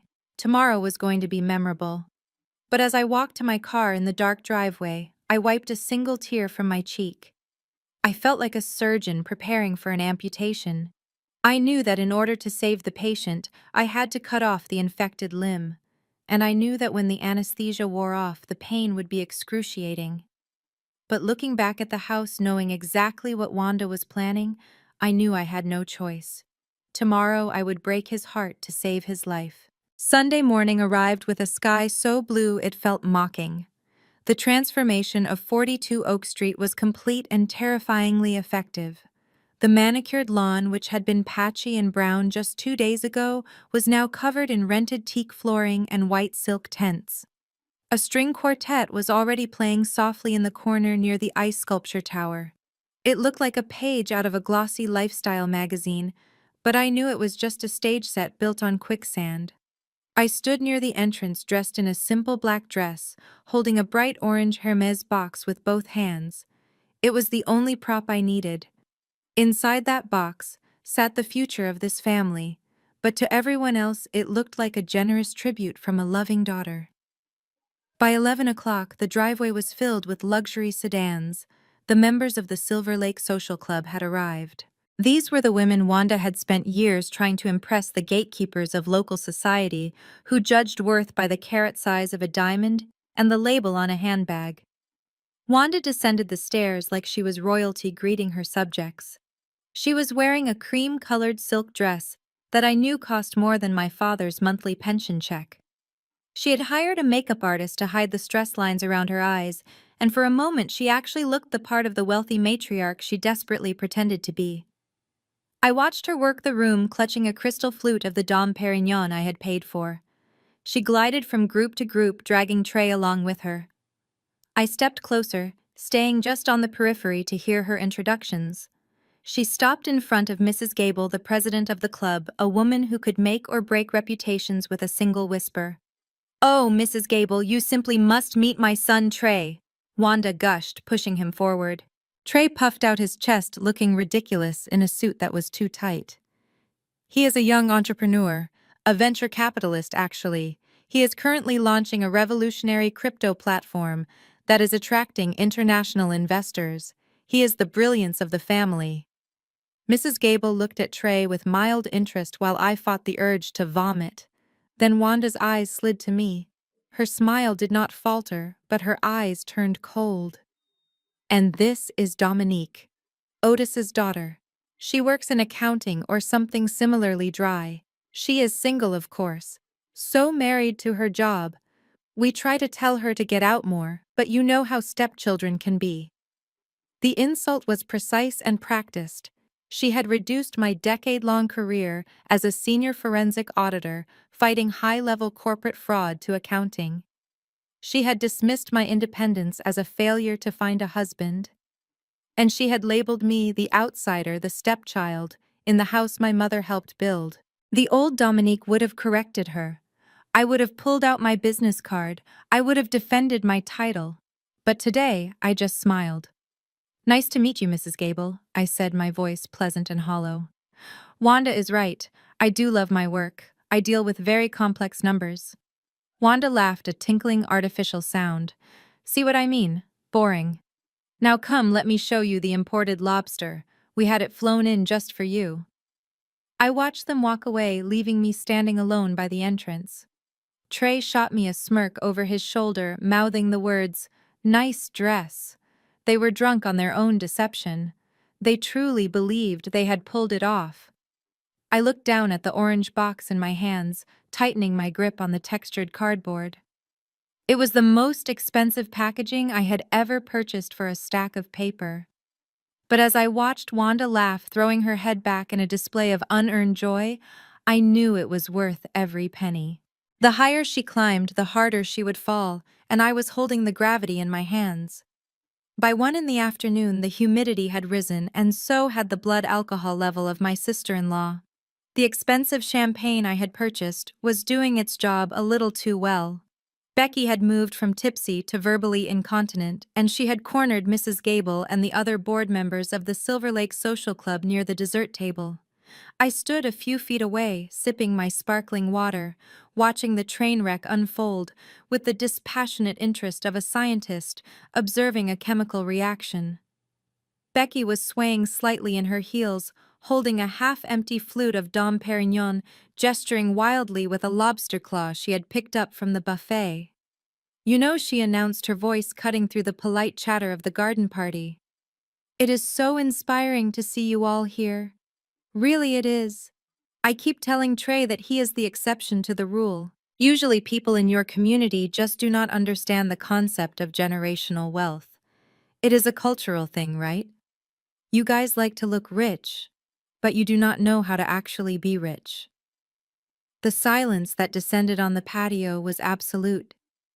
The string quartet seemed to falter for a beat. Mrs. Gable, a woman who owned 3 patent holding companies and sat on the board of a major university, looked at Becky with an expression of polite horror. Her friends' women who had built dynasties from scratch tightened their grips on their pearl clutches. Becky, however, was oblivious to the temperature drop in the room. She continued, encouraged by her own voice. "That is why I handle the finances in our house," she slurred, pointing the lobster claw at Trey, who was looking down at his shoes. "I tell him all the time, 'Baby, you have to think like a Rockefeller, not like a rapper. You need that European mindset of accumulation.'" Dominique obviously gets it because she works in corporate, but the rest of the family, oh my god, it is a disaster. If I wasn't here to guide them, they would probably spend all their money on rims and sneakers, right? It was a microaggression so massive it felt like a slap in the face to every person in attendance. It was the kind of ignorant racism that usually gets people thrown out of polite society. I waited for Wanda to step in. I waited for her to defend her guests, her husband, and her own dignity. I waited for her to snatch the drink from Becky's hand and apologize profusely. Instead, Wanda laughed. It was a nervous, high-pitched titter, but it was a laugh nonetheless. "Oh, Becky, you are terrible," Wanda chirped, placing a hand on Mrs. Gable's arm, as if they were sharing an inside joke. "She is just saying we do like to enjoy the finer things in life, right, ladies? We know how to have a good time. She does not mean anything by it. She is just protective of Trey, Mrs." Gable pulled her arm away from Wanda's touch as if she had been burned. Her face was made of stone. "I do not think that is what she means at all, Wanda," Mrs. Gable said, her voice like liquid nitrogen. "And I think it is time for us to leave. This party has lost its charm." Wanda's smile faltered, but she was too desperate to let them go. "No, do not go yet," she pleaded, ignoring the insult to her race to save her social standing. "We haven't even opened the gifts yet. Dominique has a big surprise. Please stay. It is the highlight of the day." I looked down at the Rolex on my wrist. It was exactly 1:30. The stage was set. The villains had revealed their true faces. The audience was disgusted. And the victim, my father, was sitting in the corner looking small and confused in his thrift store suit. It was time to end the charade. I stepped forward, clutching the orange box. "You are right, Wanda," I said, my voice carrying clearly across the silent garden. "Do not leave yet, ladies. You really do not want to miss this." I checked my watch one last time. 0 hour, game over. The gift-giving portion of the afternoon was always the main event for Wanda. She had positioned a velvet armchair in the center of the patio, like a throne, and sat there with an expectant smile as guests lined up to pay tribute. Most people had brought sensible gifts like bottles of wine or spa vouchers, but Wanda's eyes kept darting to the driveway, hoping to see a new luxury car with a red bow. Trey and Becky were up first. They walked to the center of the circle, holding a large rectangular object covered in brown paper. Trey cleared his throat, puffing out his chest. "Mom, Becky and I wanted to get you something that captures your essence, something timeless." He tore the paper away with a flourish, revealing a canvas that made several guests gasp. It was a commissioned portrait of Wanda, but it was horrifyingly bad. The artist had clearly struggled with proportions, making her head too large and her smile look more like a grimace. Even worse, in the background, painted in smaller figures, were Trey and Becky looking angelic, while my father and I were completely absent. "Oh," Wanda exclaimed, her voice pitching up to mask her disappointment. "It is beautiful, so artistic. Thank you, my babies." She hugged them, but I saw her eyes scanning the crowd over Trey's shoulder. She was looking for me. She was looking for the real payout. She didn't care about the ugly painting. She wanted the money she believed I had promised. The master of ceremonies, a local DJ Wanda had hired specifically to announce her name, repeatedly tapped the microphone. "And now, we have a special presentation from the eldest daughter. Dominique Brooks, please come forward." I stepped out from the shadows of the silk tent. The chatter died down. I could feel the eyes of the Silver Lake Social Club members boring into me. They were expecting a grand gesture, something that would redeem my earlier coldness. Wanda sat up straighter, adjusting her silk dress, her greedy eyes locking onto the orange box in my hands. She licked her lips unconsciously. She thought she had won. She thought she had manipulated me into funding her escape. I walked slowly, deliberately, letting the heels of my shoes click against the rented flooring. I stopped directly in front of her. The silence was absolute. I looked down at her, and for a brief second, I felt a flicker of pity. Not for her, but for the emptiness of a life that required this much deception to feel valuable. But then I remembered the foreclosure notice. I remembered my father crying in the dark. I remembered the credit card fraud. The pity evaporated, leaving only cold resolve. Happy Mother's Day. Wanda. I said, my voice amplified by the silence. You told me you wanted something that would solve all your problems, something that would give you true freedom. I think this will do exactly that. I handed her the box. She took it, her hands trembling with anticipation. She tore at the orange ribbon, her nails scratching against the cardboard. She was so eager, so hungry for the wealth she thought was inside. She lifted the lid, and the smile on her face was blinding. Until she looked inside. The microphone felt cold and heavy in my hand like a weapon. I tapped it once, and the sharp feedback sound cut through the humid afternoon air, silencing the last murmurs of the crowd. I looked out at the sea of pastel dresses and linen suits, at the women of the Silver Lake Social Club, who were watching me with a mixture of curiosity and judgment. Then I looked at Wanda. She was sitting on her velvet throne, clutching a napkin to her chest, her eyes wide with an expectation so raw it was almost obscenely visible. She looked like a predator waiting for the trap to spring, not realizing she was the one caught in the snare. I took a deep breath and let a small, sad smile play on my lips. Thank you all for being here today. I began, my voice steady and clear. We often talk about the sacrifices mothers make, but we rarely talk about the cost, the sheer financial and emotional cost of maintaining a family legacy.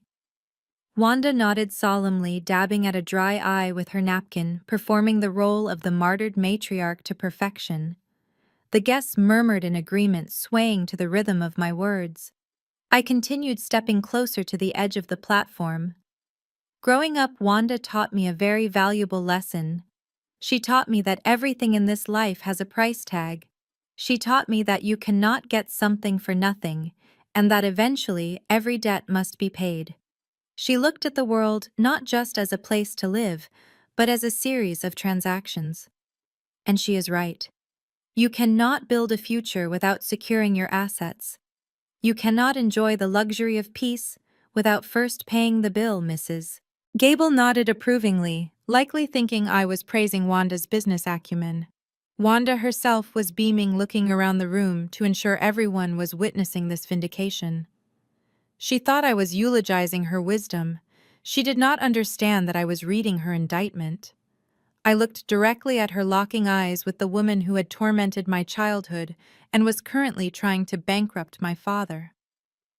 For years I misunderstood you, Wanda. I thought you were just demanding, but now I see that you were just seeking freedom. You wanted to be free from the mundane struggles of daily life. You wanted to be free from the constraints of a budget. You wanted to fly away to places like Paris and leave the heavy lifting to someone else. Wanda let out a small, choked sob of happiness. She covered her mouth with her hand, overcome by what she thought was my submission. The crowd broke into a polite ripple of applause. They saw a daughter finally bowing to her mother. I saw a forensic auditor closing a case file. I walked down the small steps of the stage, the orange Hermès box resting in my palms. The crowd parted for me, creating a path straight to her chair. I could see the greed vibrating off her skin. She reached out her hands before I even arrived, unable to contain herself. I stood over her, and the applause died down, replaced by a thick, anticipatory silence. I held the box out. Inside this box is the answer to everything you have been planning. I said, my voice dropping to an intimate whisper that only she and the front row could hear. You wanted a new life, Wanda. You wanted to leave everything behind. I am giving you exactly that. I placed the box in her manicured hands. She gripped it tight, her knuckles turning white. Open it, Mom, I said, my voice hardening just a fraction. This is the freedom I give you. Open it and see what you have truly earned. The lid of the orange box lifted with a soft sigh of vacuum-sealed cardboard. Wanda reached inside, her movements jerky with greed. She was expecting the heavy velvet weight of a jewelry box, or perhaps the cold metal of a car key. The smile on her face was so wide it looked painful, stretching the limits of her Botox injections. She was already composing her acceptance speech in her head, ready to tell the ladies of the Silver Lake Social Club how she had raised such a generous daughter. But her hand did not find velvet. It found paper. Her brow furrowed in confusion for a fraction of a second. She likely thought it was a deed to a vacation home, or perhaps a stack of bearer bonds. She pulled the thick bundle of documents out, holding them up to the sunlight. The crisp white legal paper contrasted sharply with her manicured red nails. The crowd leaned in, breath held, waiting to see the magnitude of the gift. Mrs. Gable in the front row adjusted her glasses, trying to get a better look. Wanda's eyes focused on the top page. I watched the process of comprehension happen in slow motion. I saw her eyes scan the header. I saw her pupils dilate. The document was not subtle. My lawyer had ensured that the header was printed in standard bold font, but the stamp across the center was aggressive and undeniable. It read, "Notice of Eviction" in heavy red ink. Below that, in smaller but equally clear type, were the words, "Property ownership transfer and foreclosure cancellation." The color drained from Wanda's face so fast it looked like a physical magic trick. One moment she was flushed with champagne and triumph. The next, she was a pale gray ghost. The triumphant smile that had been plastered on her face for the last 3 hours did not just fade, it shattered. It fell from her face, leaving behind a slack-jawed expression of pure horror. Her hands began to shake violently, causing the papers to rustle loudly in the silent garden. "Is it tickets to Paris, Mrs.?" Gable asked from the front row, her voice cutting through the thick tension. "Oh, Wanda, do not keep us in suspense. Read it to us." Wanda could not speak. Her throat had closed up. She looked up at me, and for the first time in my life, I did not see the arrogance or the cruelty. I saw fear, naked primal fear. She looked down at the paper again, hoping she had misread it, hoping it was a prank. But the words were still there. Plaintiffs First City Bank and Dominique Brooks. Defendants Otis and Wanda Brooks. She was holding her own demise, and she knew it. The silence stretched out tight as a piano wire ready to snap. She looked at Trey for help, but he was too busy admiring his own reflection in a spoon to notice his mother's world ending. I stepped closer, leaning into the microphone to deliver the final blow. I leaned into the microphone. The feedback had faded, leaving only the sound of the wind in the trees and the rustle of the paper in Wanda's shaking hands. "You seem to be having trouble reading the fine print, Wanda," I said, my voice projecting clearly to the back of the garden. "Let me summarize it for everyone." I swept my gaze across the stunned guests, ensuring every member of the Silver Lake Social Club heard every syllable. As of close of business yesterday, this property was legally seized by First City Bank due to default on a high-interest cash-out refinance loan that has not been paid in 6 months. A collective gasp rippled through the crowd. Mrs. Gable covered her mouth, looking from Wanda to me with wide, horrified eyes. Wanda's face was a mask of pure terror. She tried to speak to deny it, but no sound came out. However, the bank did not auction it off. I continued, my voice deadly calm. They sold the debt note. To me. I pointed a steady finger at the ground beneath my feet. I am the sole lien holder. I am the owner of this estate. And the document in your hands, Wanda, is not a gift certificate. It is a notice to vacate the premises immediately due to insolvency and fraud. The glass of champagne in Wanda's other hand slipped. It shattered on the rented teak flooring, the expensive liquid splashing onto her shoes. She looked like she had been slapped. The veneer of the wealthy matriarch dissolved instantly, revealing the terrified fraudster beneath. The guests began to back away, creating a physical distance between themselves and the social contagion of bankruptcy. Then, the explosion happened. Trey, who had been too busy admiring his reflection in a silver spoon to pay attention, finally processed the words. He lunged forward, knocking over a velvet chair. "You are lying!" he screamed, his face turning a blotchy red. He stormed up the steps of the stage, getting right in my face, violating my personal space with the aggression of a cornered animal. "You are crazy, Dominique. You are just jealous. This is Mom and Dad's house. You cannot just buy a house like it is a pair of shoes. Who do you think you are?" He spun around, addressing the crowd, desperate to salvage the illusion. "She is mentally unstable, everyone. Ignore her. She has always been jealous of our success. This is just some sick prank because she is bitter about being single. Get out of here, Dominique, before I call the cops." I didn't flinch. I didn't step back. I looked at Trey with the same bored expression I used for tax auditors who tried to bluff me with empty threats. "Actually, Trey, I think the police would be very interested in this conversation, especially regarding the wire fraud you committed to fund your non-existent crypto scheme using your father's identity." Trey froze. His bluster faltered and his eyes darted nervously to Becky, who was staring at him with her mouth open. "But since you think I am lying," I continued, raising my voice over his heavy breathing, "let us look at the evidence. I believe in total transparency." I raised my hand and signaled to the technician standing by the large projection screen that had been set up for the sentimental family slideshow Wanda had planned. The technician nodded. The screen flickered to life. The static image of flowers vanished. In its place, a crisp, high-definition video feed appeared. It was the security footage from yesterday. The timestamp was visible in the corner. The audio kicked in loud and clear, booming through the garden speakers. It was time for the world to see the real Wanda Brooks. The giant screen behind me illuminated the garden with the harsh white glare of a scanned legal document. The guests squinted against the brightness, murmuring as they recognized the letterhead of a predatory lending firm. It was the deed of trust, the document that had sealed my father's financial coffin. I pulled a laser pointer from my clutch and aimed a steady red dot at the bottom of the page. "Exhibit A." I announced, my voice cutting through the humid air like a scalpel. "This is the mortgage agreement dated November 15th. It authorizes a cash-out refinance of $200,000.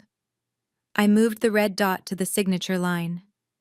"And here is the authorization. That says Otis Brooks.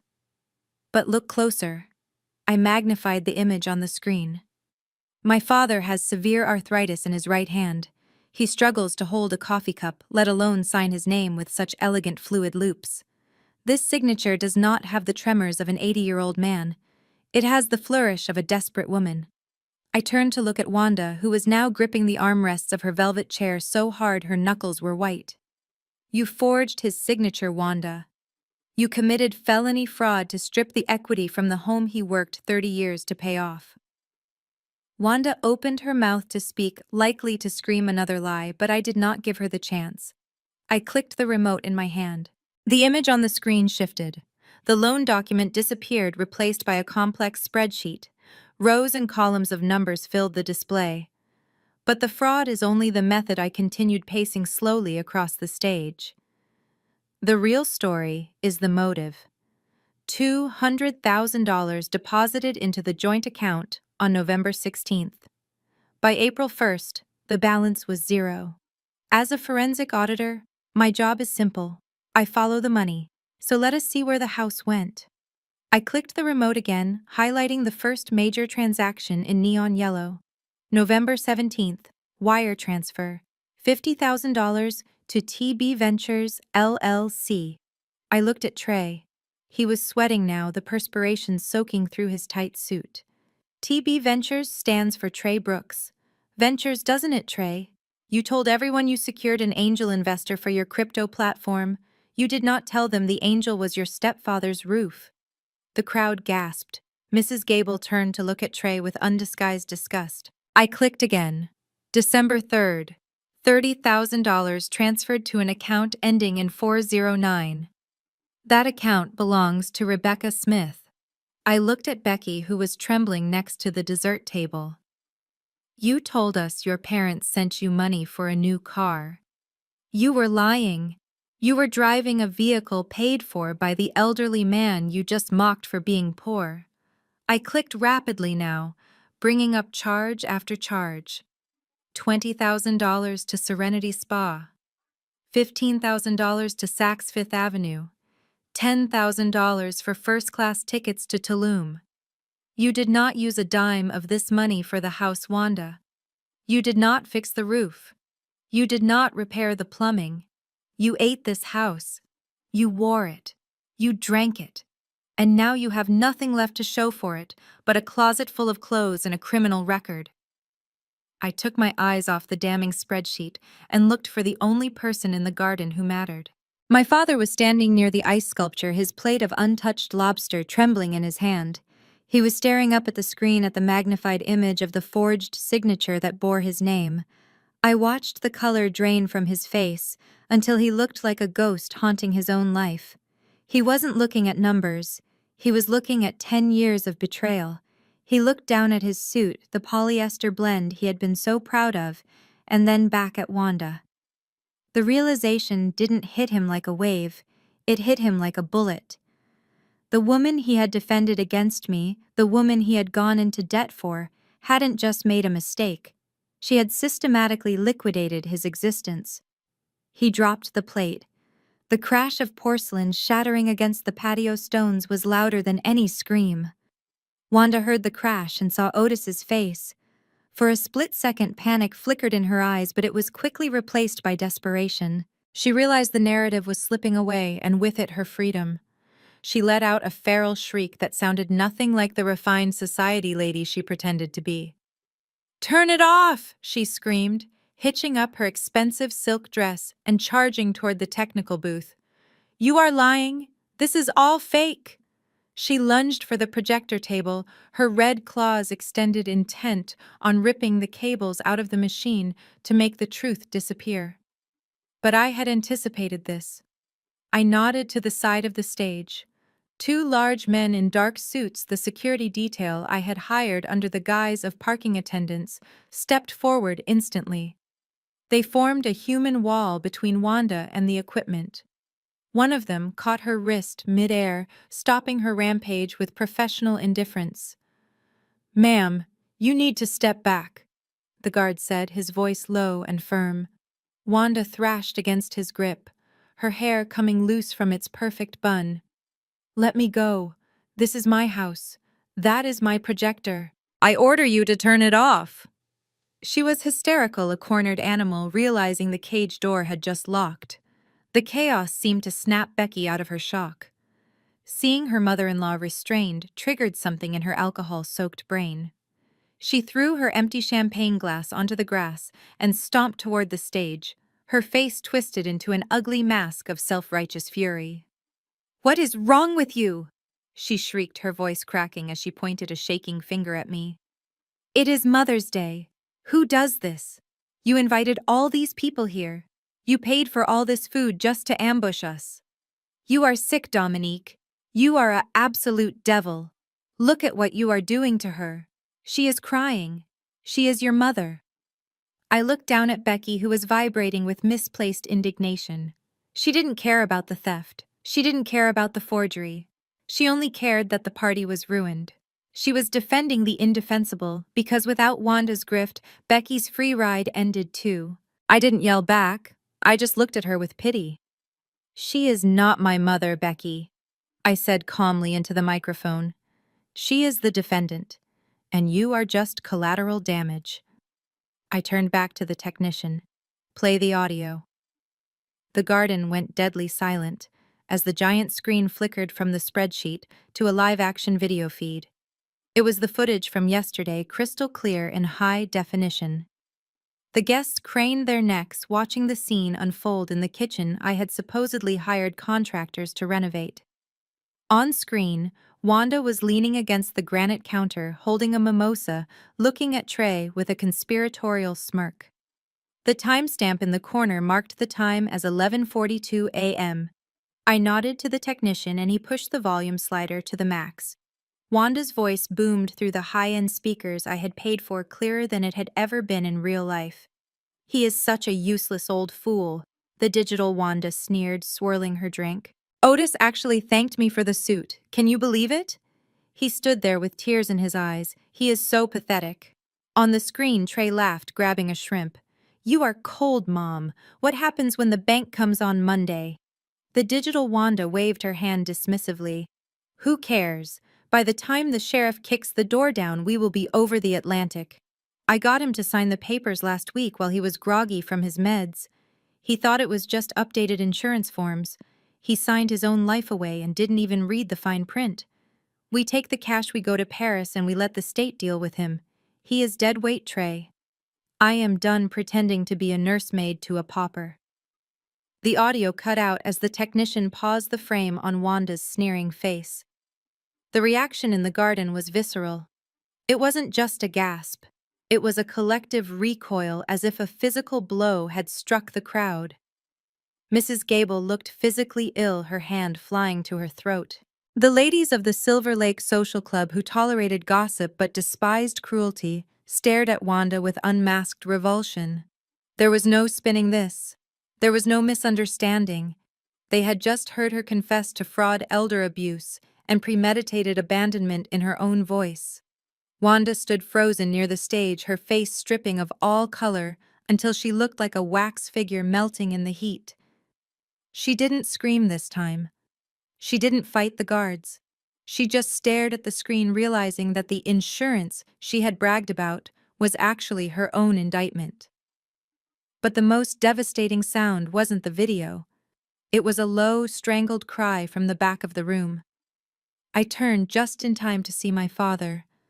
He wasn't looking at the screen anymore. He was looking at the ground, his left hand clutching the fabric of his cheap suit over his heart. His face was contorted in a mask of agony that went deeper than physical pain. He swayed once, his knees buckling under the weight of the truth. "Dad!" I shouted, dropping the microphone. It was too late. Otis collapsed. He didn't hit the floor. He crumbled into one of the white folding chairs, his body going limp, as if his strings had been cut. The silence of the garden was shattered by the sound of the chair scraping violently against the patio stones. He gasped for air, his eyes rolling back, unable to process the magnitude of the knife his wife had just twisted in his back. I sprinted off the stage, kicking off my heels so I could run faster across the grass. I reached my father just as his head lolled forward. I knelt beside him, ignoring the stain of damp earth on my dress, and grabbed his cold hands. His pulse was thready, fluttering like a trapped bird. "Dad, look at me." I cupped his face, forcing him to focus. "It is okay. I am here. It is over."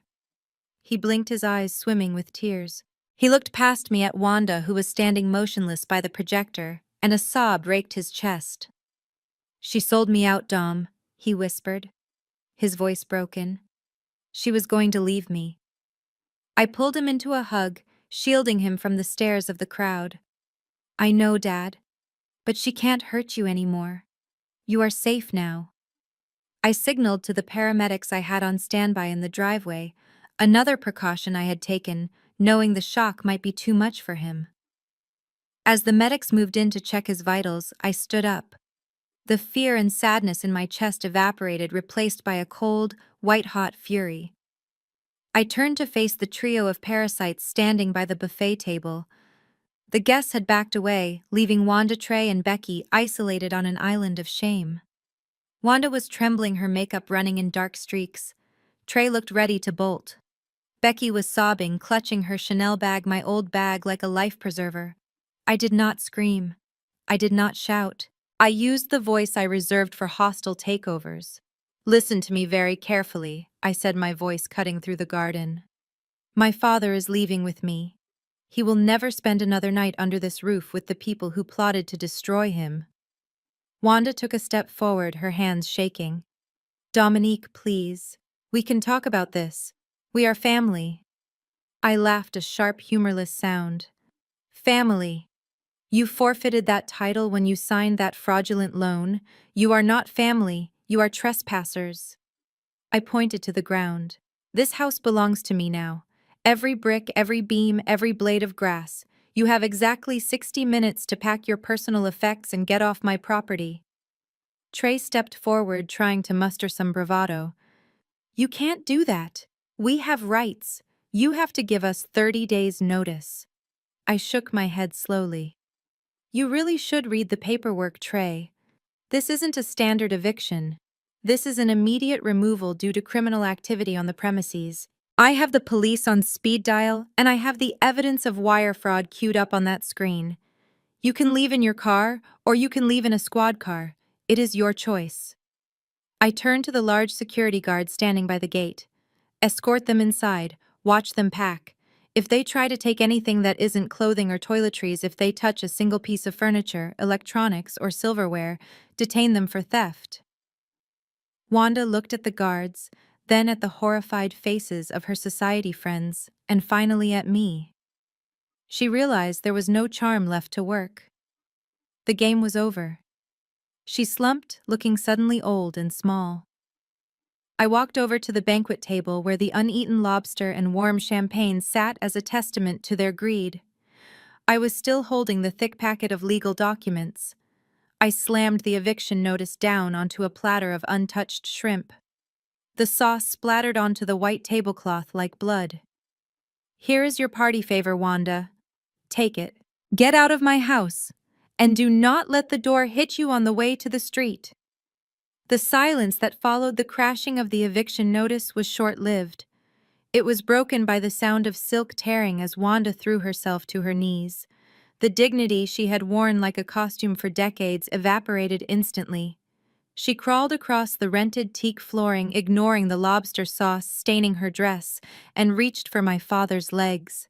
She looked pathetic, a weeping mess of smeared mascara and desperation, clutching at the trousers of the man she had called a useless fool just minutes ago.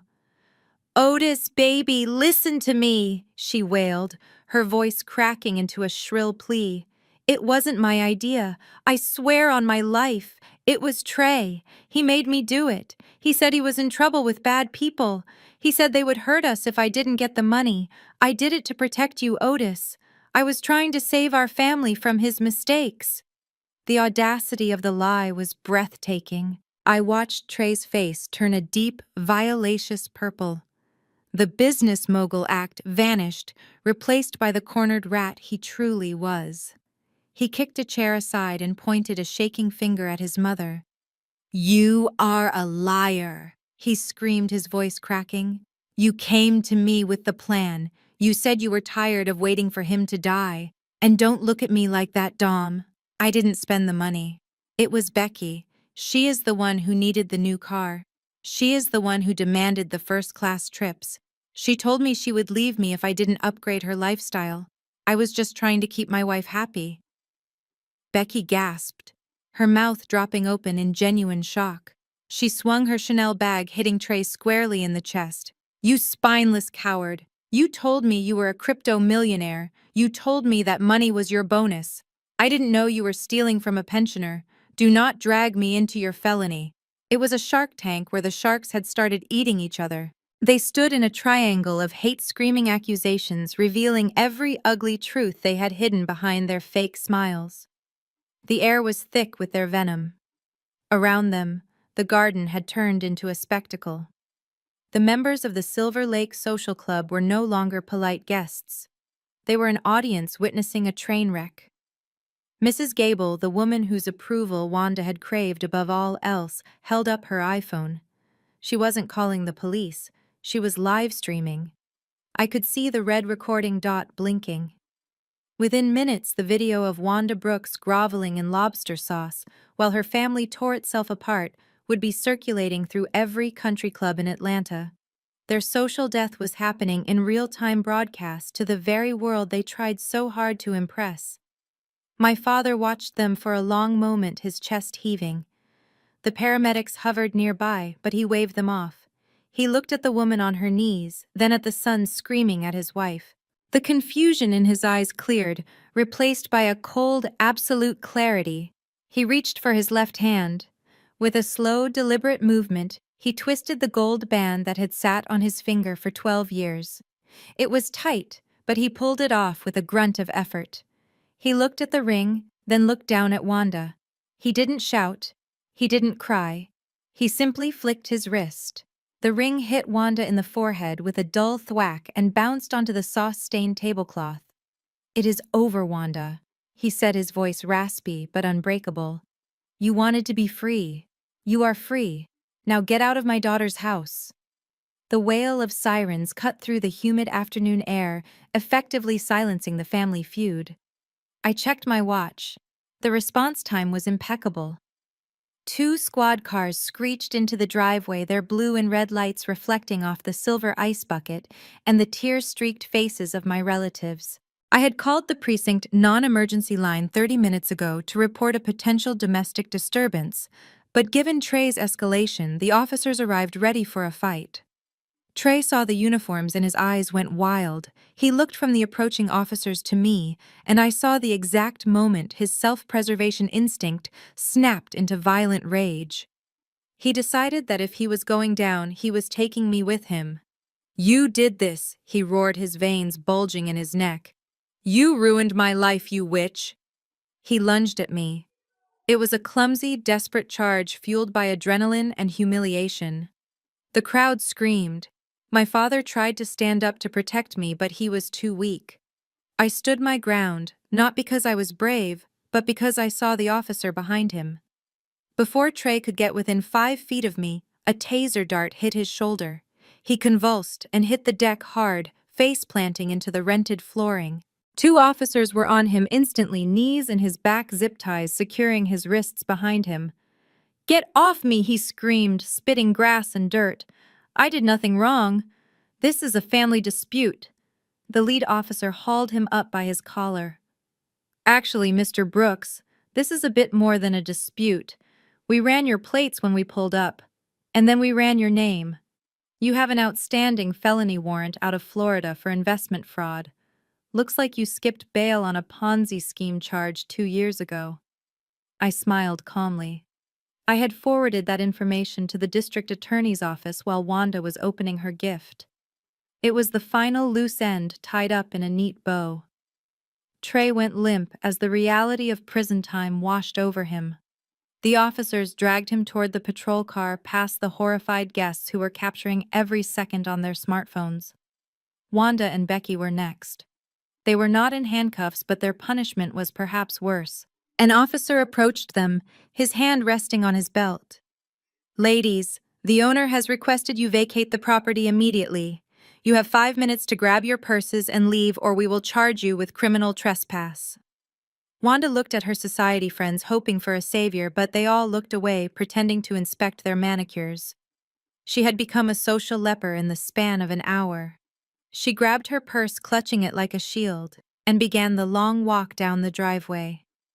Becky followed, her mascara running down her cheeks, looking at her feet. They walked past the luxury cars, past the neighbors peering out their windows, and out of our lives. The silence they left behind was the most beautiful sound I had ever heard. The sirens had faded into the distance, leaving behind a heavy, suffocating silence in the garden. The sun was still shining, which felt almost insulting after the storm that had just destroyed my family. The guests had fled like rats escaping a sinking ship, leaving behind half-eaten lobster and overturned chairs. The Silver Lake Social Club had seen enough drama to last them a decade, and they had taken their gossip and their judgment with them. Now it was just me and my father amidst the ruins of Wanda's vanity. The melting ice sculpture dripped rhythmically onto the rented flooring, counting down the seconds of the aftermath. My father sat on the edge of the stage, his head in his hands. He looked small. The cheap thrift store suit he had been so proud of earlier now hung on him like a shroud. He was staring at the empty ring finger on his left hand, rubbing the pale strip of skin where the gold band had sat for 12 years. He looked like a man who had woken up from a coma, only to find his entire world had burned down while he slept. I walked over to him, stepping over a smashed champagne flute. I sat down next to him, not saying a word. I just offered my presence as an anchor in the chaos. He didn't look up. His shoulders began to shake. At first it was silent, but then a sound tore out of him that broke my heart. It was a guttural, raw sob of pure shame. He covered his face, attempting to hide his tears, but they leaked through his trembling fingers. "I am so sorry, Dominique." He choked out, his voice thick with grief. "I am so sorry, baby girl. I was so blind. I let them treat you like a stranger in your own home. I let them steal from me, but worse, I let them disrespect you. I was just so lonely after your mother died. I was so afraid of the silence. I traded my dignity for company, and I paid for it with everything I had. I am a weak old man. I don't deserve your help." I reached out and took his hands, pulling them away from his face. I held them tight, feeling the calluses of the man who had worked double shifts to put me through college. I didn't see a weak man. I saw a victim who had survived a long con. "Dad, look at me," I said softly, forcing him to meet my eyes. "You are not weak. You are human. They preyed on your kindness. They weaponized your grief against you. That is not your fault. That is their crime. Do not apologize for loving the wrong people. Apologize to yourself for forgetting your own worth. But that stops today." He looked at me, his eyes red and swollen, searching for judgment and finding only love.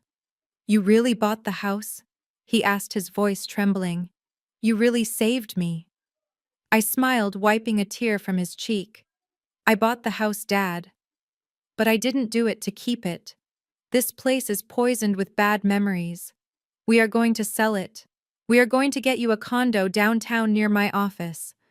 We are going to get you a real suit. And we are going to go to dinner every Sunday, just you and me. No parasites, no drama."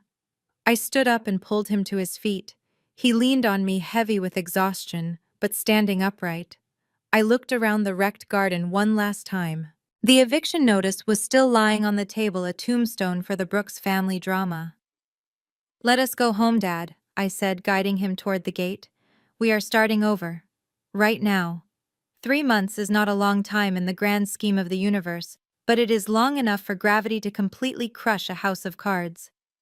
The fall from grace for the Brooks family was not just steep, it was vertical. I did not need to hire a private investigator to know where they ended up. The court records and the grapevine provided all the satisfaction I needed. Wanda found her freedom, but it did not look like Paris. It looked like the Starlight Motel on the outskirts of the interstate, where the sheets were thin and the clientele was transient. She was not a guest there. She was the help. At 55 years old, the woman who once refused to drink anything less than vintage wine was now pushing a heavy housekeeping cart down a hallway that smelled of stale smoke and industrial bleach. I heard she had been fired from 2 other jobs for attitude problems before desperation forced her to humble herself. Her shift ended at 6, but she did not go home to a granite kitchen. She walked to the back of the parking lot to a rusted 10-year-old sedan she had bought with the last of her pawned jewelry. The back seat was piled high with garbage bags containing her clothes, the only remnants of her former life. She sat in the driver's seat, eating a cold gas station sandwich, staring at the peeling paint of the motel wall. The society lady was now homeless, living paycheck to paycheck, washing strangers' dirty towels to buy fuel for a car that wasn't going anywhere. Trey's reality was even smaller. He had traded his tailored suits for a bright orange jumpsuit that did nothing for his complexion. He was currently residing in the county detention center, awaiting trial on 3 counts of wire fraud and identity theft. His bail had been set at $100,000, a sum he could not pay because his crypto wallet was empty and his mother was destitute. The visionary entrepreneur was now inmate 8940. He spent his days not in boardrooms, but in a 6x8 cell, listening to the toilet flush and trying to avoid eye contact with the hardened criminals who didn't care about his blockchain theories. His lawyer had already told him the plea deal involved 5 to 7 years in federal prison. The look on his face in the mugshot was not arrogance. It was the terrified realization that he was no longer the main character of his own life. And then there was Becky, the survivor, the parasite who knew exactly when to detach from a dying host. She filed for divorce 3 days after the arrest, citing irreconcilable differences. She didn't visit Trey, she didn't help Wanda.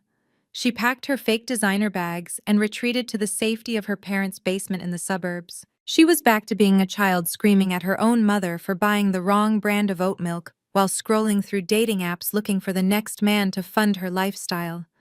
She had learned nothing.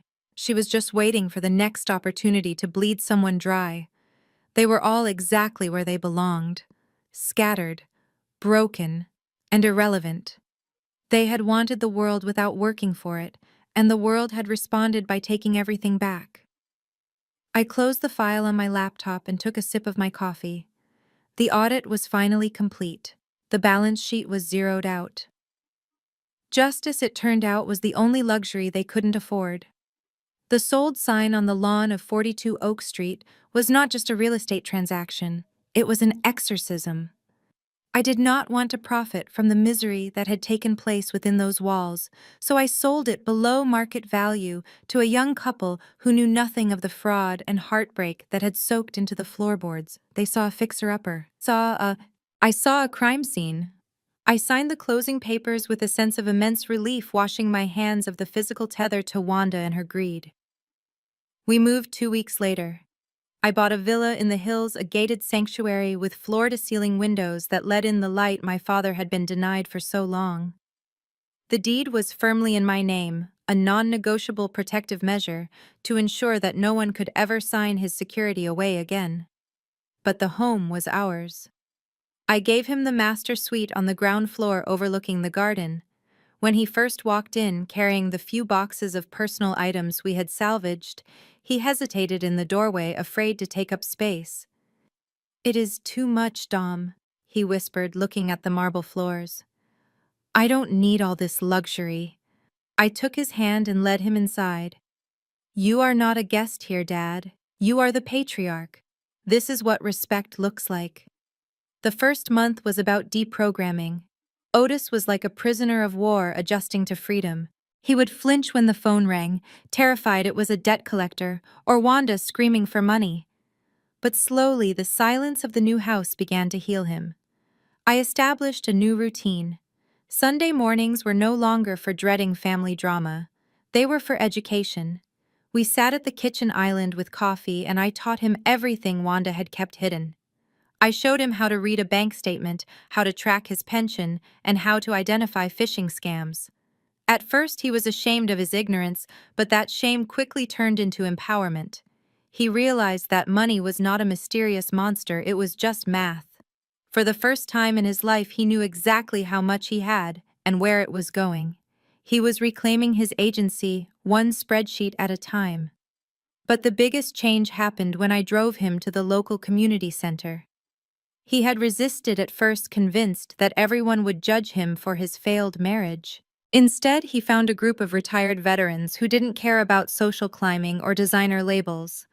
They cared about chess politics and who could tell the best story. I went to pick him up one afternoon and found him sitting at a card table, slamming a domino down with a triumphant shout. He was laughing. It was a deep, chest-rattling sound I hadn't heard in a decade. He wasn't the hunched, broken man in the polyester suit anymore. He was Otis again. He saw me waiting and waved a smile, lighting up his face that didn't have a trace of fear in it. The wound was still there, scarring over slowly, but the infection was gone. We were finally breathing clean air. The sun was setting over the hills, painting the sky in shades of violet and gold that felt almost too perfect to be real. It was a stark contrast to the humidity and hysteria of the garden party 3 months ago. I sat on the travertine terrace of our new villa, a glass of Pinot Noir resting near my hand. The air here was cleaner, thinner, and completely free of the scent of desperation. Inside, through the open sliding glass doors, I could hear the faint sound of the television. Dad was watching a baseball game, cheering at the screen with a beer in his hand. It was the sound of normalcy, a luxury we had fought hard to retrieve. I picked up my tablet and refreshed the banking app. The numbers on the screen were crisp and black. Even after selling the old house at a discount to move it quickly, the profit margin was substantial. I had bought the non-performing debt note from the bank for pennies on the dollar, and the equity I recovered upon the sale was more than enough to cover the down payment on this sanctuary. It was the final irony of the entire saga. Wanda had tried to steal a fortune that didn't exist, and in stopping her, I had inadvertently created real wealth. She had played checkers while I was playing three-dimensional chess. I swiped the app closed. The ledger was finally balanced. The liabilities, namely Wanda Trey and Becky, were written off. The assets, my father and my peace of mind, were secured and appreciating in value. I took a sip of wine, feeling the cool evening breeze against my skin. It felt like victory. It felt like taking a deep breath after holding it for 10 years. I set the glass down and looked up. I didn't look at the horizon. I looked right at you. I looked directly into the lens, breaking the invisible barrier that had separated us this entire time. My expression remained cool, professional, the face of a woman who knows the audit is finally over.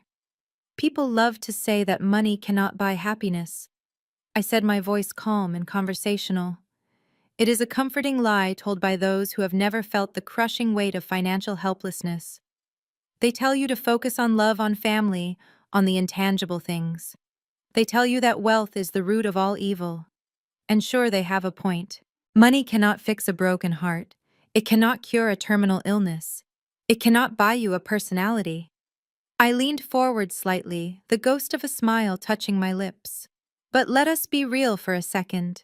Money can buy a high-definition security system to record the truth. Money can hire a shark of a lawyer to navigate the fine print. Money can buy the deed to a house before the bank auctions it off to strangers. And most importantly, money buys you the ability to say no. It buys you the power to pack the bags of the parasites who are draining your soul and kick them to the curb. It buys you the silence I am hearing right now. It buys you the exit strategy. I raised my glass in a mock toast to the empty air, to the memory of the woman who taught me the hardest lesson of my life. So to everyone out there dealing with their own, Wanda, remember this. Get your finances in order. Protect your assets. Because sometimes the best gift you can give yourself is a clean balance sheet. Happy Mother's Day. I took one last sip, and the image cut instantly to black. The heavy bass of a hip-hop track kicked in, playing over the scrolling credits. The most profound lesson from this story is that financial literacy is the ultimate form of self-defense. We often romanticize family as a sanctuary of unconditional love, but as Otis discovered, blind trust can be an invitation for exploitation. He nearly lost his life's work, not because of a lack of intelligence, but because of a lack of vigilance. He surrendered his financial agency to keep the peace, only to find that the price of that peace was his dignity. Dominique's ruthless efficiency teaches us that money is more than currency. It is a boundary enforcer. It provides the leverage needed to cut out toxicity and protect the vulnerable. The story illustrates that you cannot save your loved ones with just good intentions. You need resources, legal knowledge, and the courage to face uncomfortable truths. True security means verifying before you sign and understanding that no is a complete sentence. Protecting your assets is not an act of selfishness. It is an act of survival. In a world full of Wandas, you must be your own auditor. Stop leaving your future in someone else's hands. Review your accounts, check your legal standing, and take control of your financial narrative today.